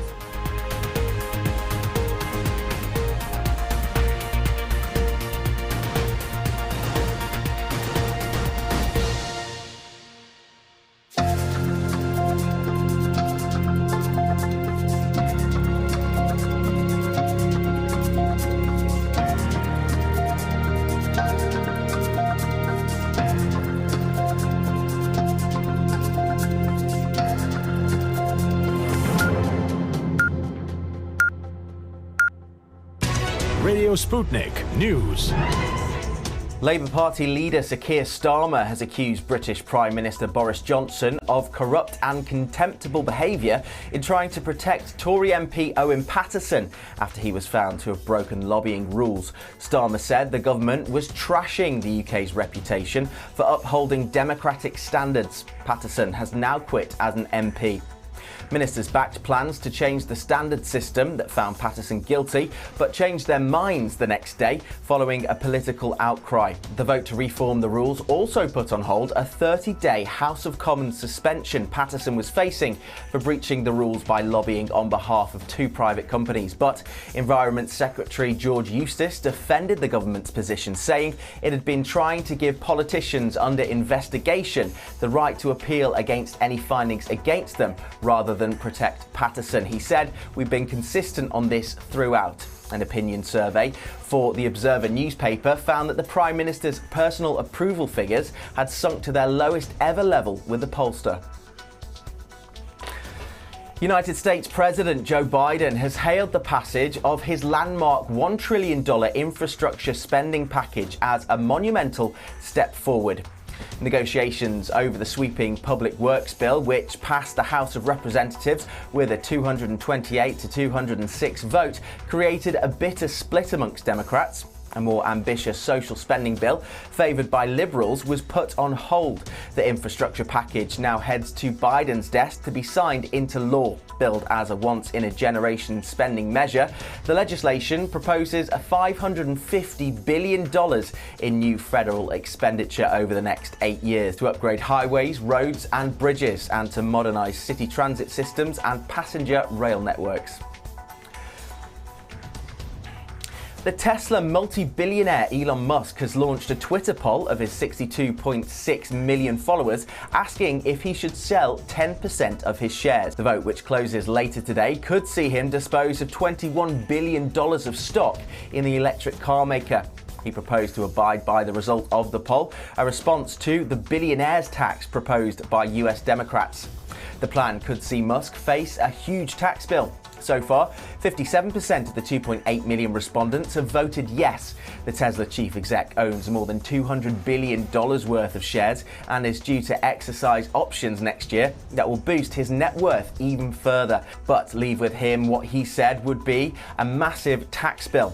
Under plans proposed by the Democratic Party in the Senate, billionaires could be taxed on what are dubbed unrealistic gains when the price of their shares go up, even if they do not sell any of their stock. An Italian court has sentenced 70 members of the powerful mafia group 'Ndrangheta in the first stage of the biggest mafia trial in decades. The group is a sprawling criminal network consisting of some 150 families. This trial is targeting just one of those, the Mancuso family. Over the next 2 years, 355 alleged mobsters and corrupt officials will face court for their involvement with Italy's richest and most powerful organised crime group. Hundreds of lawyers and nearly 1,000 witnesses are involved. Saturday's maxi trials took place behind closed doors in a specially converted courtroom in the Calabrian city of Lamezia Terme. Judges handed 6 of those convicted the maximum 20-year sentence that prosecutors had asked for. Another 21 defendants were acquitted. Iraqi Prime Minister Mustafa al-Kadhimi has said he escaped unhurt after a drone attack on his home inside Baghdad's high-security green zone. A drone laden with explosives struck his building, injuring 6 of his bodyguards in an apparent assassination attempt, officials said. Kadhimi called for calm and restraint from everyone. The attack, which comes after violent unrest over recent election results, was condemned by both the US and Iran. Security sources say 3 drones were used in the attack, launched from near Republic Bridge on the River Tigris, but 2 were shot down. Afghanistan is launching a 4-day polio vaccination campaign, the Taliban-run Public Health Ministry says. Afghanistan and neighbouring Pakistan are the only 2 countries in the world where the crippling disease remains endemic. Vaccination teams face difficulties in both places, but those in Afghanistan have been unable to work in parts of the country for much of the past 3 years. Vaccinators have faced many dangers from the long conflict, including the risk of kidnapping and roadside bombs. There was also a Taliban ban on vaccination teams in the parts of the country it controlled before it took Kabul in August this year. The rapper Travis Scott has promised to help the families of the 8 people who were killed during his concert at the Astroworld Festival in Texas, saying he could never imagine anything like this happening. He posted an emotional video on social media as police in Houston said they had opened a criminal investigation into the stampede that led to the deaths of concert goers, including a 14-year-old and 16-year-old. Scott's partner, Kylie Jenner, has also spoken out, saying on her Instagram stories, "Travis and I are broken and devastated. My thoughts and prayers are with all who lost their lives, were injured or affected in any way by yesterday's event." She added, "I want to make it clear that we weren't aware of any fatalities until the news came out after the show, and in no world would have continued filming or performing." And finally, the childhood home of the former Beatle, George Harrison, is up for auction. The guitarist moved to 25 Upton Green in Speke, Liverpool in 1949 when he was 6 years old. He rehearsed with John Lennon and Paul McCartney at the house. The Harrison family moved out in 1962, just as the Beatles were about to hit the big time. Auctioneer Paul Fairweather said the 3-bedroom property was a steal at an estimated price of between £160,000 and £200,000. The Harrisons had been on a rehousing list for about 18 years when the opportunity arose to move to the house on the new Speke housing estate.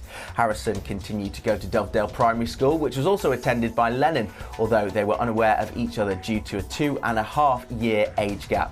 As teenagers, they rehearsed with Lennon's skiffle group, the Quarrymen, which included Paul McCartney at Harrison's home. The band eventually evolved into the Beatles. The name the members adopted in 1960. And that's the latest here on Sputnik News. I'm Jamie Lowe.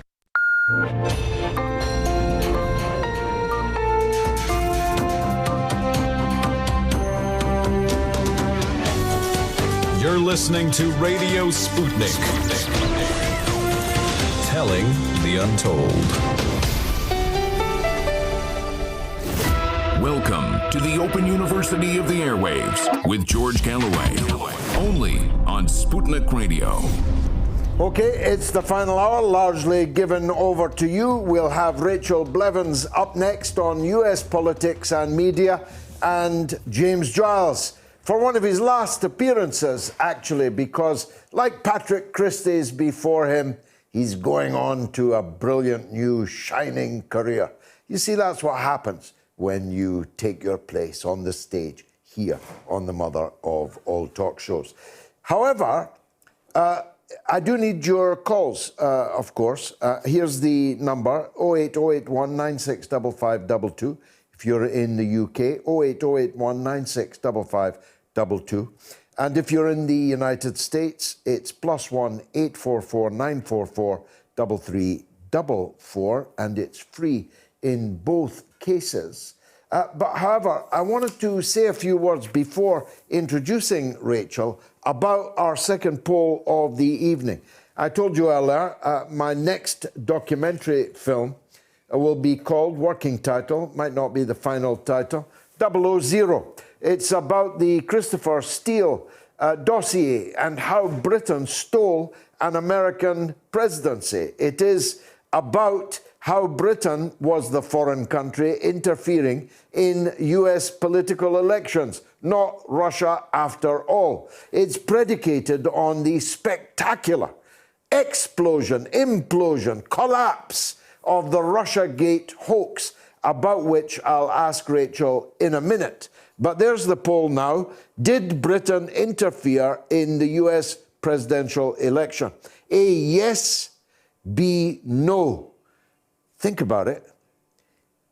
Think how many millions of words, billions of words, were published and spoken about how Putin, the Kremlin, Russia had stolen America's election when all the time it came from next door, my next door neighbor in MI5, MI6 across the river. It was them that stole the first 2 years at least of Donald Trump's presidency with a gigantic Russiagate hoax that has now completely collapsed. So get voting. Did Britain interfere in the US presidential election?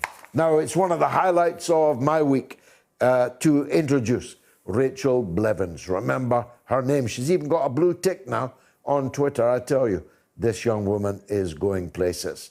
The White House, I hope. Rachel, thank you for joining us. Let me ask you about that question first. Tell us, how spectacular is the collapse of the Russiagate hoax? My goodness, I feel like we've been talking about Russiagate for years and years now, because we literally have. And you're absolutely right. I mean, you have to go back and look at the media coverage and how sensational it was. I mean, talk about 2015, 2016, when this Steele dossier came to light. The claims were so outrageous that there were plenty of people who thought, well, there's no way this could be true. It turns out it wasn't true.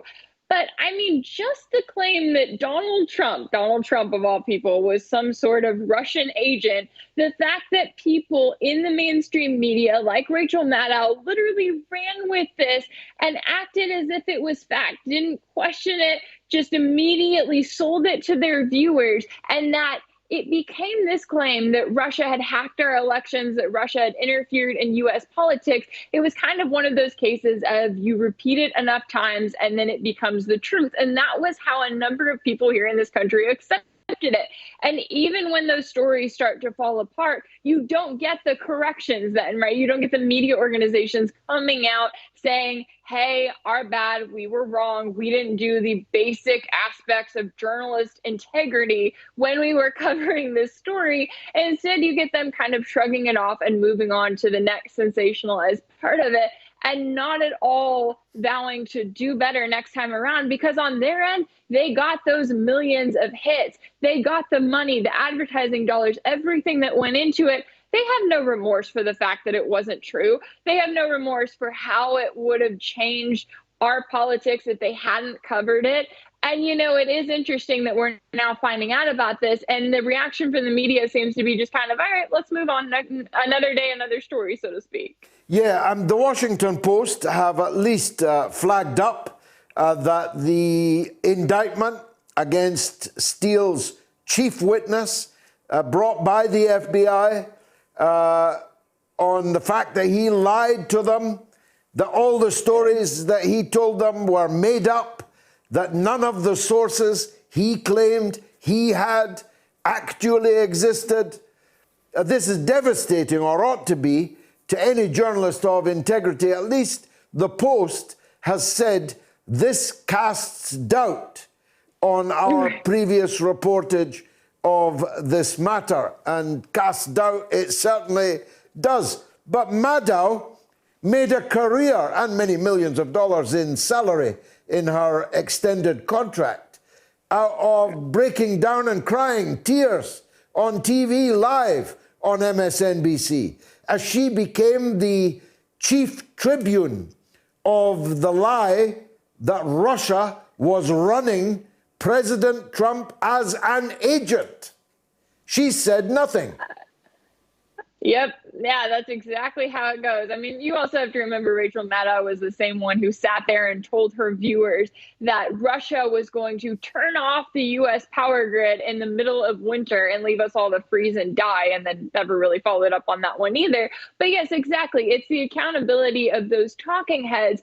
And, you know, when you look at what actually happened, especially when it comes to the 2016 election, the reason that Hillary Clinton did not win was because of Hillary Clinton in large part. You know, you had someone like Donald Trump who tried to, you know, transition himself and make it look like he was anti-establishment. And he went and he had campaign rallies across the country in towns and cities that Hillary Clinton would never, ever go to. You know, he talked to the average American. He made them feel like he was in their corner. That's why he gained so much support. But then you have Hillary Clinton over here saying, oh, well, Trump could only have run because he was a Russian agent and Russia interfered because there were claims that, you know, you had different Russian troll farms buying ads on Facebook. I mean, it is so ridiculous that the story itself would have had to fall apart. Now it is falling apart. But I mean, it's just crazy to think of how scandalous all of this was and the fact that the actual major players in it, has been no sort of accountability for them. Especially you look at the fact that the FBI is now looking pretty ridiculous because their top witness, it turns out he lied about everything he said. I mean, I think this is one of those cases where all of those bricks are going to continue to fall as we go along. Yeah, it had serious consequences. I mean, it was a hoax like the WMD hoax that fooled the world into agreeing to or those that did agree to invade and occupy Iraq with catastrophic results. The Russiagate hoax also had consequences. For a start, it made Trump, maybe he would have done it anyway, because as you rightly say, he was posing as a man of the people, the blue-collar champion, the anti-establishment figure, even though he was a creature of the New York City lagoon. He was able to do that, and he might or might not have done the things that he promised he would do in the election campaign of 2016. He was forced to abandon those things and, in fact, take the opposite course just to prove that he was not a Russian agent. He levied more sanctions on Russia than anyone had ever done. He confronted Russia militarily than in a way that nobody had ever done before. His anti-Russian policy was the opposite of what he claimed it was going to be in the election, all because of the hoax. He also continued the wars that he said he was going to withdraw from to prove that he wasn't a Russian agent. So these lies, this hoax, had very serious consequences. Oh, absolutely. And you make excellent points there. And I think it is interesting how they kind of backed him into a corner to say, well, anything you do is going to be looked at through the lens of what would Russia think? What would Putin think? Would he approve of this? Because that's exactly how it was portrayed by so much of the media. And the only times that they really wanted to praise Donald Trump was when he was bombing Syria. That's when they said that he actually looked presidential. And yet at the same time, when it came to, as you mentioned, his claims that he was going to end those endless wars, well, when he wanted to pull back on troops, then the question became, well, what would Russia think? How much would Russian influence increase in the Middle East if the U.S. pulls out, if they don't do exactly as they have been doing for the last 2 decades? And it's almost for all of those in the U.S. establishment that are looking at like someone like Donald Trump coming into the White House, it's almost brilliant on their end because they back him into a corner and they say, look, you ran on these promises. You're not going to be able to fulfill any of these promises because we have the ultimate checkmate of being able to say that you're a Russian agent and go after you for that, even when at the end of the day, it is their bluff that they are calling essentially. Do the people in America know that this was all made in Britain? In fact, made through the wall next door to me. Next door to you. Yeah, I would say ultimately no. The average American has kind of moved on and they have either they're in the camp of buying the claims of Russiagate and they don't really care about it anymore, and they've just assumed that that's how, you know, elections are run here, even though I would think that if you really did think that Russia had a hand in deciding our election in 2016, that you would be calling to make sure that they are much more secure moving into future elections.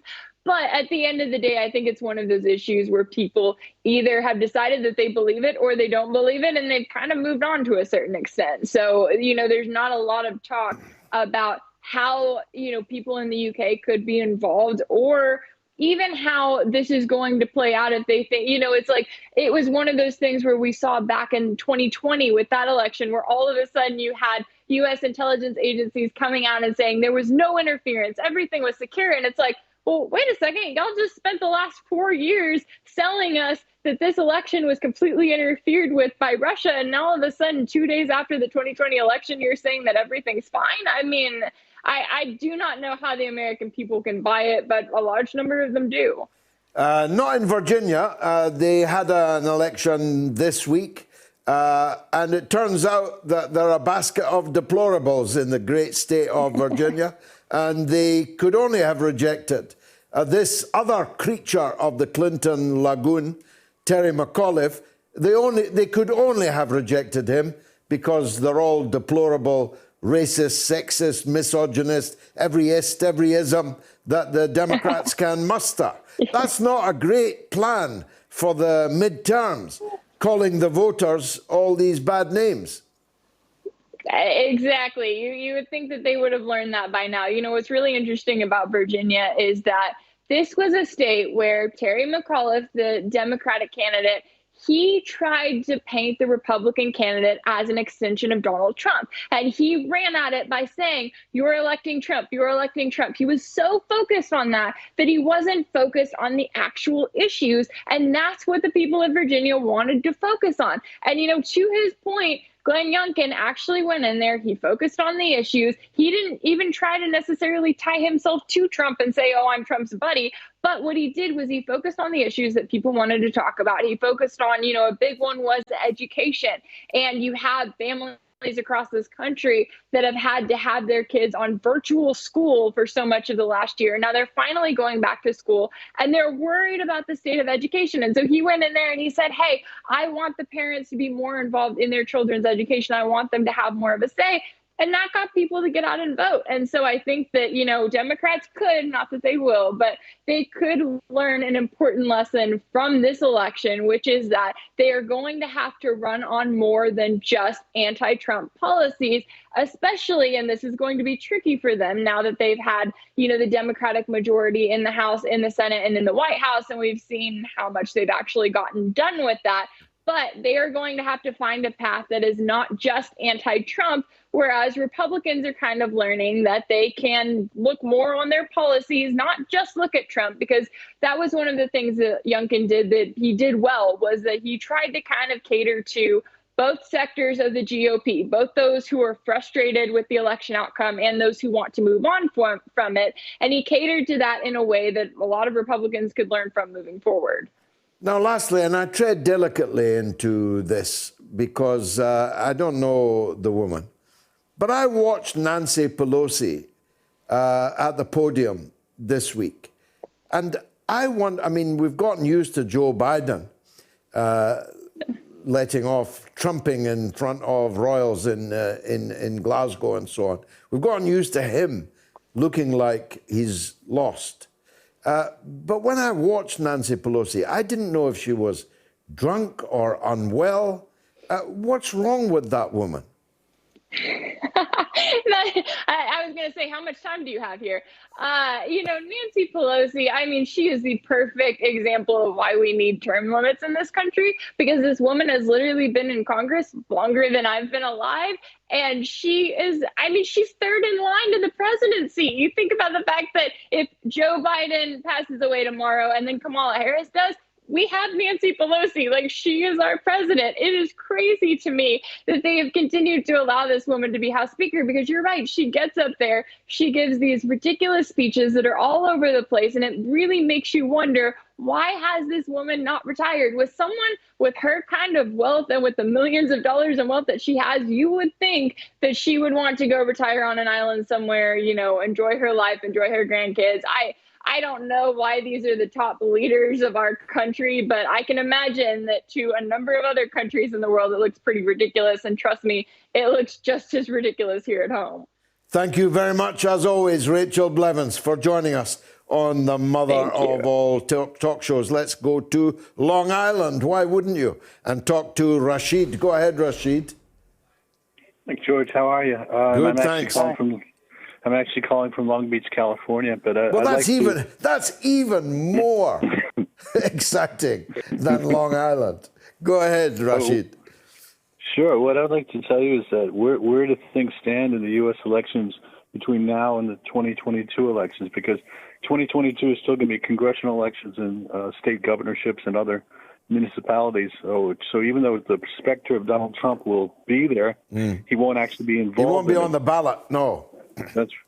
So the primary motive would be, because at this point, for those of us who have little faith in government, we see the deep state and the Democratic Party as the same entity.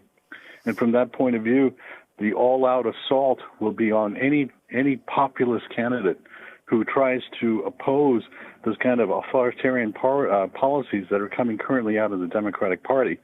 And since most of the Democratic Party and the media speak from the same talking points, their goal would be to use the kind of methods or talking points of use in the past, racism, ignorance, the kind of insults that they have of the people rather than talking to the people.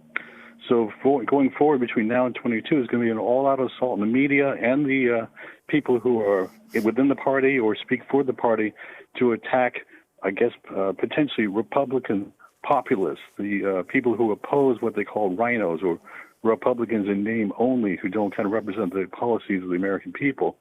And unfortunately, many of those populist policies are exactly in line with working class people in the United States who in the past looked to the Democrats.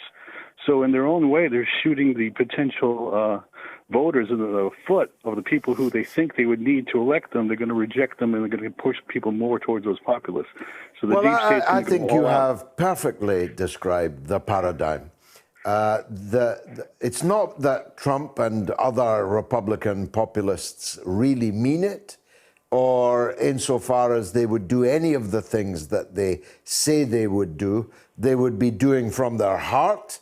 They don't have the interests of Joe Public in Peoria truly in their hearts. Their hearts are right next to their pocketbooks.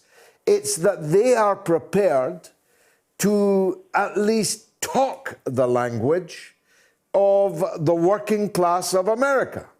In the flyover territory between Long Island and Long Beach, California, the heartland of America is crying out for these very populist, I would argue radical, political solutions to America's problems. These populists are being left that entire field to themselves. The people who should be standing up for that radical agenda have gone down the rabbit hole of the Clinton, Biden, Obama Democratic Party. Am I right? You're perfectly right. And as your previous guest pointed out, it's a transatlantic phenomenon. As you talked about the Steele report and the significance, we're fighting a Clinton Blairite madness that is opposed to people. It doesn't matter if they see themselves as conservatives or they see themselves as liberals. It's opposed to working people. And as long as they drive their agenda to try to dismiss this, vast group, they might be leadership of the Republican Party who want to tap into it. But they're going to have a lot of growing grassroots populists, first Republican now, but in the future Democrats, who are going to speak the anti-corporate line. And eventually, if they're not careful, this beast will eat both parties. Now, I have to point out that if you go back to about 2012, when Ron Paul made his run for the president, 2008 and in 2012, he, not through him, but his followers created the Tea Party. And very quickly, the corporate side took over the Tea Party to control its narrative. That's what they're going to try to do very hard. Not only dismiss these populists, but try to steal the narrative from the populists. Now, I'd like one more thing, George. The young woman from Virginia who won the lieutenant governorship is African American. Yeah. And she was accused of supporting white privilege in her campaign. That's how mad these people are. Yeah, of course it is. They throw these epithets, these insults at people that quite manifestly in her case, the insult could not possibly be true. A black woman lieutenant governor is accused of racism, of supporting white supremacy. But that's the problem for the establishment. They have no solutions to the problems that the people are facing. They can try and hijack things, they can try and buy things, they can use their corporate power to buy media time and so on.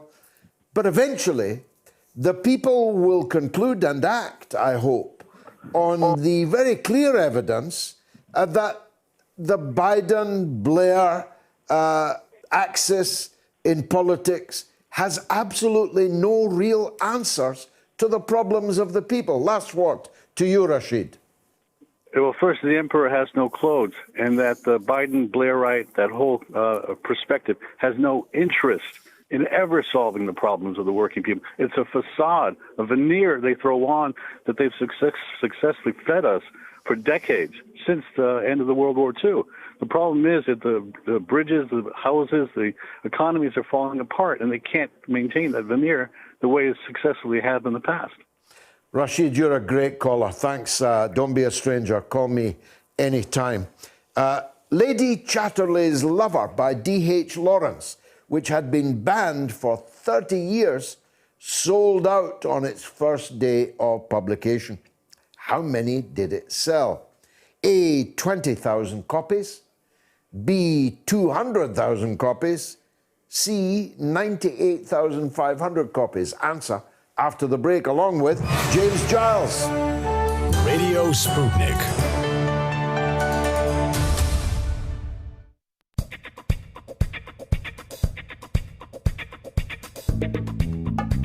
Now let me give you the phone numbers. If you're in the UK, the number is 08081 96 5522. It's entirely free nowadays. Ditto if you're in the United States. +1 844 944 3344. They're looking up to the wrong role models, and that's what's causing them to get into gang culture and look up to folk that are stabbing and shooting each other. That's why I love that picture on the front of The Voice of Sancho, of Sterling, of Saka, and of Rashford. I loved it because it showed young black boys, this is what you should aspire to.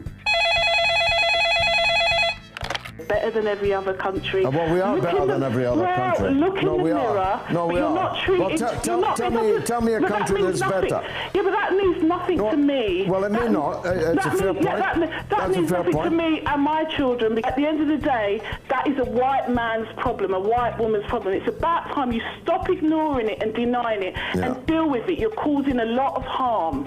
I'm causing a lot of harm. Thank you for that call. But I'm sympathetic, Kieran, to that point of view, and I'm fully seized of the fact that there is sexual fluidity openly expressed now in a way that there wasn't when I was young, and I have no animus towards even people that like sex with pans. I just won't allow my 4-year-old. Or my 7-year-old or my 10-year-old to be filled with this at school. That is a straw man. You show me a single teacher that can teach a 4-year-old child about sex. If you can show me that, I will ring the police before you. Well, you may not be aware. Prove me. Kieran, you may not be aware. Kieran, let me speak. You may not be aware of the story that broke this week. Kieran, please be quiet for a minute. MOATS is the best. Keep going, George. It's the only way. God bless you. No, as long as I've got breath, I'll keep going.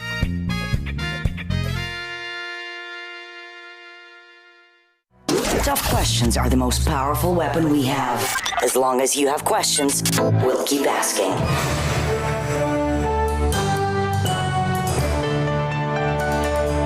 Radio Sputnik. Telling the untold. It is almost unbelievable, but in its first day on sale, D.H. Lawrence's Lady Chatterley's Lover, which is a bloody awful book, by the way, it had been banned for 30 years and proving the Streisand effect, proving that the book they tried to ban goes to the top of the bestseller list. Astoundingly, it sold 200,000 copies on its first day on sale. Now I'm joined for his penultimate appearance by the cleverest young man in England, James Giles. James, so much to talk to you about and so little time. But let's start with the big story of the week. Why did the Tories choose to die on the hill named Owen Paterson? Well, it's staggering, isn't it? And it's unfathomable as to quite why. There was a 3-line whip. Tories marched up the hill by Boris Johnson, told if you don't support this man, you will lose your funding for your constituency parties, to only be left up the hill, Boris having done a runner, and been left looking like fools. Ultimately, there is a problem with parliamentary standards. Boris Johnson himself has been investigated more times in recent years than any other MP. But the Tories, in trying to do away with the Standards Commissioner, who they perceive as partisan, has conflated it with the issue of Owen Paterson. Instead of voting during peacetime, as it were, when one of their own wasn't under threat, they've decided to lump the two together. And as a result, fine, North Shropshire, they've got a very healthy majority. But in places like Old Bexley and Sidcup, where there are also going to be by-elections, this will have ramifications in those by-elections and also in the nationwide opinion polls. We're seeing a shift. Did they plan this or stumble into it? Paterson's a man that's experienced tragedy. His wife committed suicide recently. Was there just a kind of spontaneous feeling in the Tory ranks that they needed to circle their wagons around this man? Or did they plan? Because I could make, if you gave me 20 minutes now, I could make a speech damning and denouncing the system of complaints and standards and privileges, which is unfit for purpose. But to do it, as you say, by conflating it with the Owen Paterson case, which looks to me from the outside as clear a case of wrongdoing as it's possible to imagine, and as lucrative as it is possible to imagine. I mean, Owen Paterson was lobbying for Randox, who you and I have both used for our COVID testing, travelling abroad.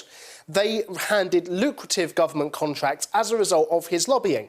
So for him to play the victim in all this and say, you know, he's been unfairly targeted, challenged, is frankly for the birds. But as for the Tories, they've got a problem here because ultimately what they should have done back in 2010 was enacted proper recall and actually had the Standards Commissioner, being the electorate, deciding whether or not they had confidence in their elected representatives. Because since the expenses scandal and since all of these ipsos have been set up to watch over MPs, instead of MPs thinking to themselves, morally, will my electorate put up with this? They're instead thinking, am I within the letter of the rules? Can I get away with it? And actually, it's time to put all of these quangos and all of these bodies, I think, to one side and actually hand the power back to who should be MPs' bosses, and that is the electorate. Yeah, I signed, I'm on the face of the bill, Zach Goldsmith's bill for recall, which was to some extent gutted of much of its essence, but still exists so that, for example, if Owen Paterson hadn't resigned, we could be now out collecting signatures in his constituency of North Shropshire to force a by-election. At least we got that. But there should be total recall. An MP should be able to be recalled by their constituents at any time by gathering enough signatures to demand a by-election. Without doubt, and this is the lunacy of the rules. You've got Owen Paterson, who, yes, lobbied for a company to get lucrative government contracts, clearly did wrong, potentially facing, had he not have resigned, a recall petition. Meanwhile, you've got Claudia Webb, who's been sentenced and found guilty of harassment, including threatening to throw acid over a constituent's face, not facing recall while she goes through a lengthy appeals process.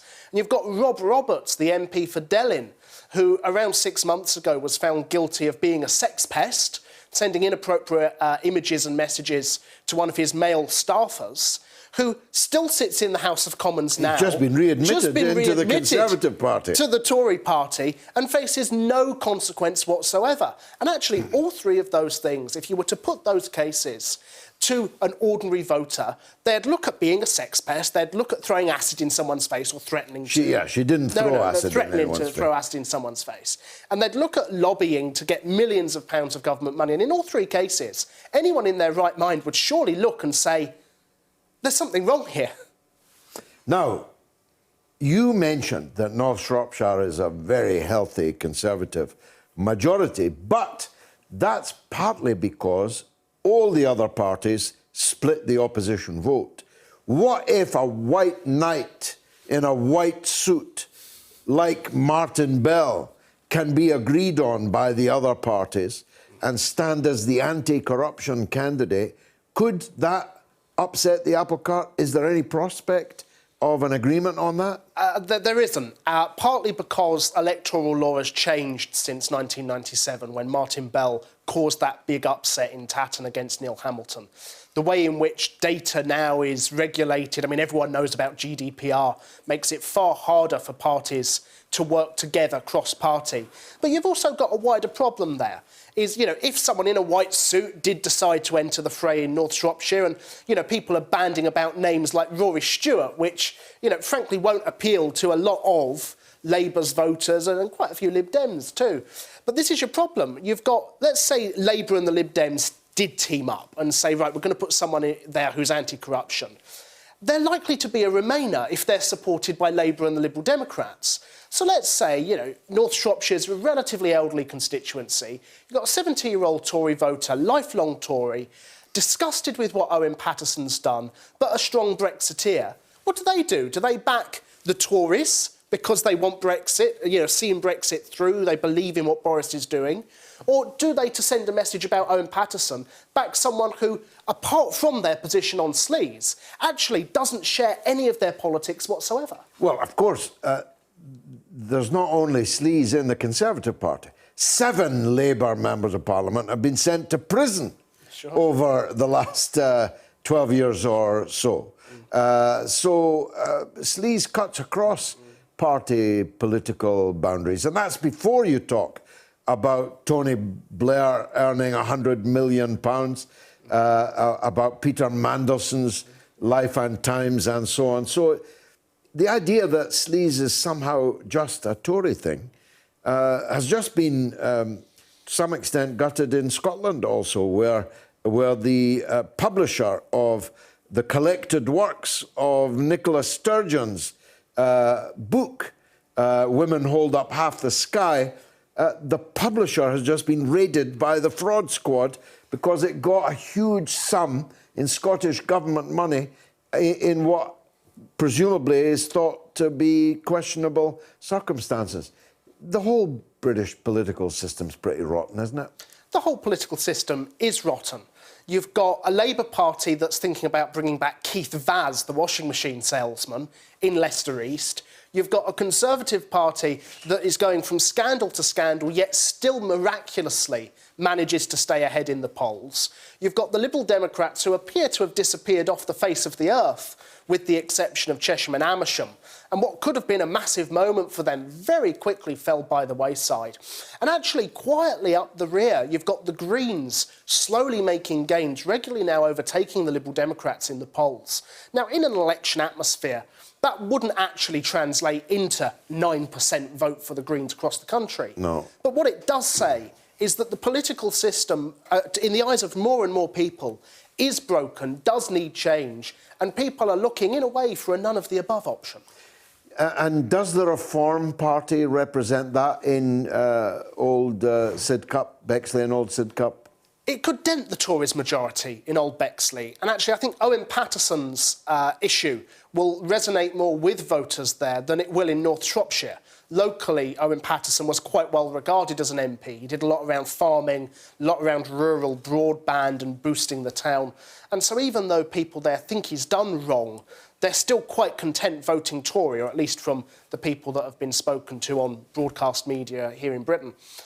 In Old Bexley, however, which is a marginal-ish seat, seats have changed hands with a bigger majority than the Tories currently hold in Old Bexley and Sidcup.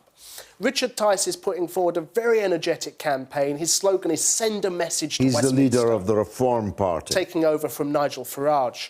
It's very unlikely that they'll win the seat, but if they can take 6 to 10% of the vote, that will send a very clear message to Tory backbenchers, increasingly uneasy with Boris Johnson's leadership.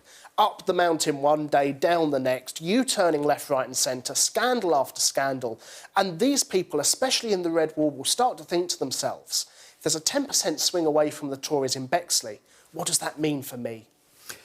I'd put money on Richard Tice getting between 5 and 10% of the vote. I don't know what the odds are on that. They need a result, don't they?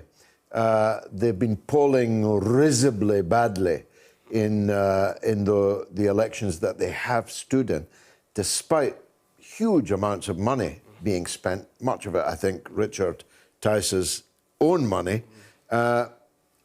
People like him and Lawrence Fox, what's the difference between them? Why don't they merge? Why don't they merge their finances and their electoral appeal? They are basically the same political animal. Well, they are, and it's odd that those two entities haven't come together. They almost did in London back in May. You had Lawrence Fox standing for mayor, and in turn Lawrence backed the Reform London Assembly candidates, and they had a pact going on there. But really, this is a last chance saloon for Reform UK. They finished behind the Heritage Party in the Hartlepool by-election. Now, that's a party launched by former UKIP Assembly member David Curtin, very anti-lockdown, again, very similar to the political territory that Reform and Reclaim occupy. But the Heritage Party, on no money at all, beat Reform in Hartlepool. And so if Reform have another disastrous showing in Old Bexley and Sidcup, we could find a similar situation to the SDP if you go back to Bootle, where they were defeated by the monster raving loonies of all people. I remember it vividly. And subsequently disbanded. And so if they don't pull something off here, people will begin to think that without Nigel Farage, they really are sinking ship. Let's take a call, James. It's from Steve in Vermont. Steve, welcome. Hi, how are you doing? All good, by the grace of God. Thanks for ringing. What would you like to say? Well, I was going to say I have a solution for the pandemic. I don't know if anybody else does, but I thought about it and I did some research, and I know there are plenty of solutions out there that deal with the cold, the common cold, which is the coronavirus in many cases. Yeah, go ahead. And but I called in to give you my solution to global warming, which is a big solution. My goodness, you are the oracle. You can cure the pandemic and climate change. We're all ears, Steve. Go ahead. Yes. Yes, I actually, that's funny. You mentioned the oracle, because I used to work for a company in Boston called Delphi, and they had a service called the Oracle. And what it was you send your question into a certain email box, and then you'd get an answer from the Oracle. And I was actually the Oracle. I was the guy doing the work. You see, I've got a sixth sense. I just kind of knew that, Steve. Now, look, it's late in the evening, so quickly if you can, how do we solve the climate change problem? Which solution do you want? Climate change. Do you want the climate change? Yeah. Okay, here it is. We need to develop an infrastructure between the Earth and the Moon so that we can move lunar material to near-Earth orbit, and then when it gets hot somewhere, you just inject some lunar dust into the atmosphere strategically, and you cool it down. We shouldn't try and solve the problem all at once. Do it a little bit at a time. Well, you've sold it to me, Steve. I don't know how all these top leaders didn't think of that. Thanks for the call. Here's another Steve in Surrey in the United Kingdom. Let's hear from him. Steve, welcome. Hi, George. Hi. Hi. Hi there, mate. I mean, I used to disagree with you. I used to think you were sort of 30 years ago. We're about the same age. And I used to think you were, a real communist socialist person. But guess what? 95% of the stuff you say, I now agree with. It's unbelievable. I can honestly say that I'm born again regarding what I've heard. No, it's not just you, by the way. It's not just you. But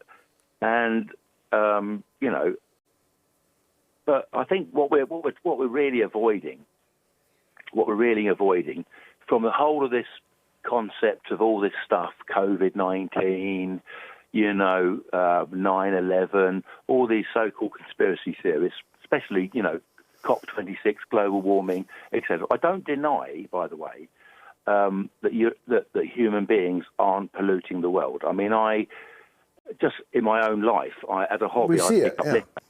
I pick up litter. That's my hobby. I walk around lakes and reservoirs. I have done for virtually all my life. Good for picking you. litter. I know it's not the same as taking sewage out of rivers. It's living clean and trying to I don't like force other George. people to live clean. I'm all in favour of that.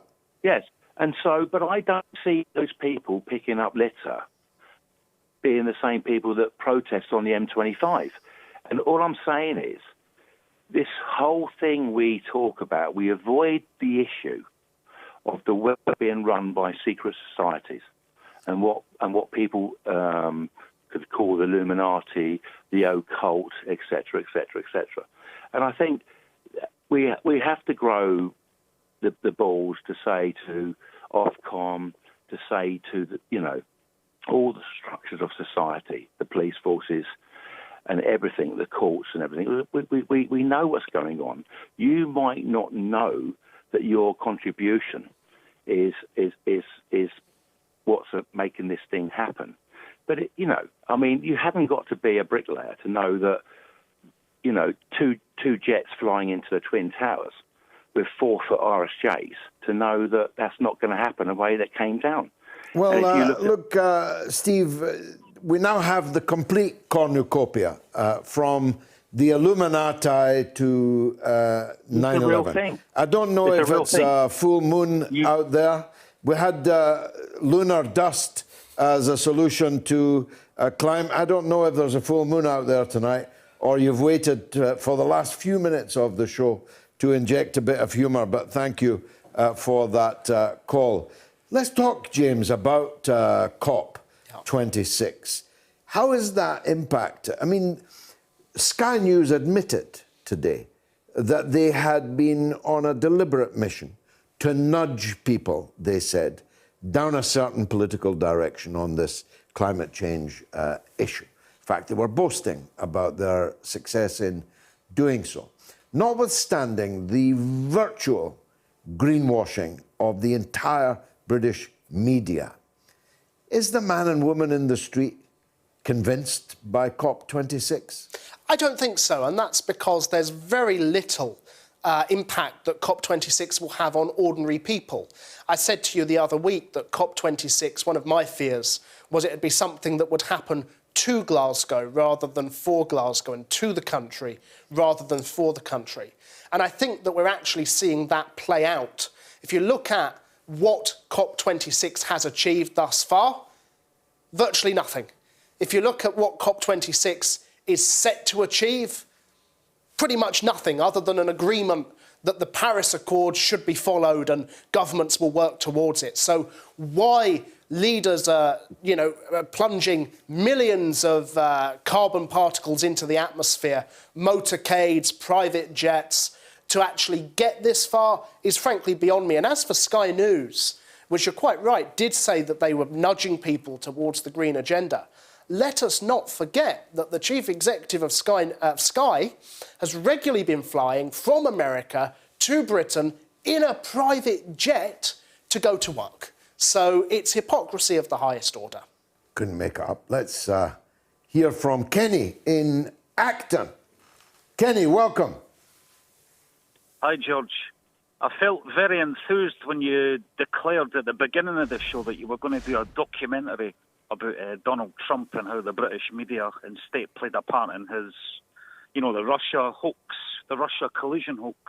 Mm-hmm. And it's not only the media, it's also the bookshops that are part of blame for this, because every time I go into Waterstones and look for Donald Trump books, they're all books criticising him and trying to, you know, putting down on him some way, but they're full of praise books at Barack Obama and Michelle Obama and even Joe Biden, you know?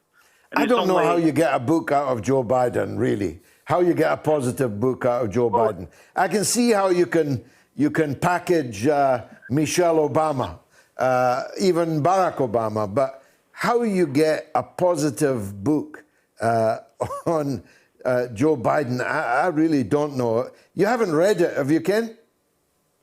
No, but it's like the same people who are funding Waterstones or donors to the Democratic Party or something. Well, I don't know. There's obviously who buys books. Largely, sadly, it's middle-class people with mainly liberal political leanings, small L liberal political leanings. There's not really much of a market for the somewhat bull in a china shop that Donald Trump is. There's obviously a bit of a market for Hillary Clinton and the Obamas. Well, I don't know about that, George. I'm working class, only earn 24 grand a year, and I buy my fair share of books. I love reading. Yeah, of course, so do I. So do I, and always have. But sadly, I think you'll find... I don't like a trivia question. Yeah. Are you ready? Yeah, go ahead. Okay, which cartoon series featured this song? You better look all your doors today, 'cause Abu Hassan is on his way. I'm out gunning, so start a running from me and my 40 thieves. Was it A? Encore. Was it A, the Flintstones, B, Popeye, or C, the Simpsons? Well, the only person in here that can answer that is James Giles. James, do you know? I'm afraid I don't, George, actually. Kenny will have to enlighten us. I'm leaning to the Simpsons. Go ahead. No, it was actually Popeye, Abu Hassan and the 40 Thieves. I've never heard of it. I remember Popeye the Sailor Man. He lives in a caravan. And something about eat your spinach. Because he eats his spinach. He's Popeye the Sailor Man. Yeah. Yeah, go ahead. You said you would follow me back on Twitter if I posted that photograph of I you never and saw I. it. I never saw it. Did you post it? Did you post it? Yes, on Twitter. Look, many times. My Twitter account name is Kenny Given, and I'll post it right now. Okay. All right, I'll deal with it on the way home. Thank you, Kenny. I keep getting fooled by the geographical location. Kenny is sometimes of Acton, sometimes of London, sometimes of West London. And it turns out it's Elvis every time. James, as this is the penultimate appearance for you, we'll make sure that next week is a special occasion for you. Hope that we've got a cake to thank you for your wisdom. You've done absolutely brilliantly. It's been a pleasure. I hope it's not the end of your broadcast career, because you're a natural for it. I know you're going to be on the other side of the camera most of the time from now on, at least for a period. You're very young. I'm sure that we'll be hearing a lot more about you. Let me finish, if I may, with a couple of social media things that I didn't get to but wanted to. C. Lou says, lighten up, George. You're sounding like a grumpy old man. Now, I wanted to get to that question because I want to denounce it in the angriest possible terms. I am the most fun of anybody you have ever met in British politics and British broadcasting. Just because I sometimes have to get angry in the course of dealing with some of the biggest issues on the planet, some of the gravest crimes on the planet, does not mean that I'm a grumpy old man. And it certainly does not mean that I'm an old man. Because, as my good wife will tell you, I am 45 years old.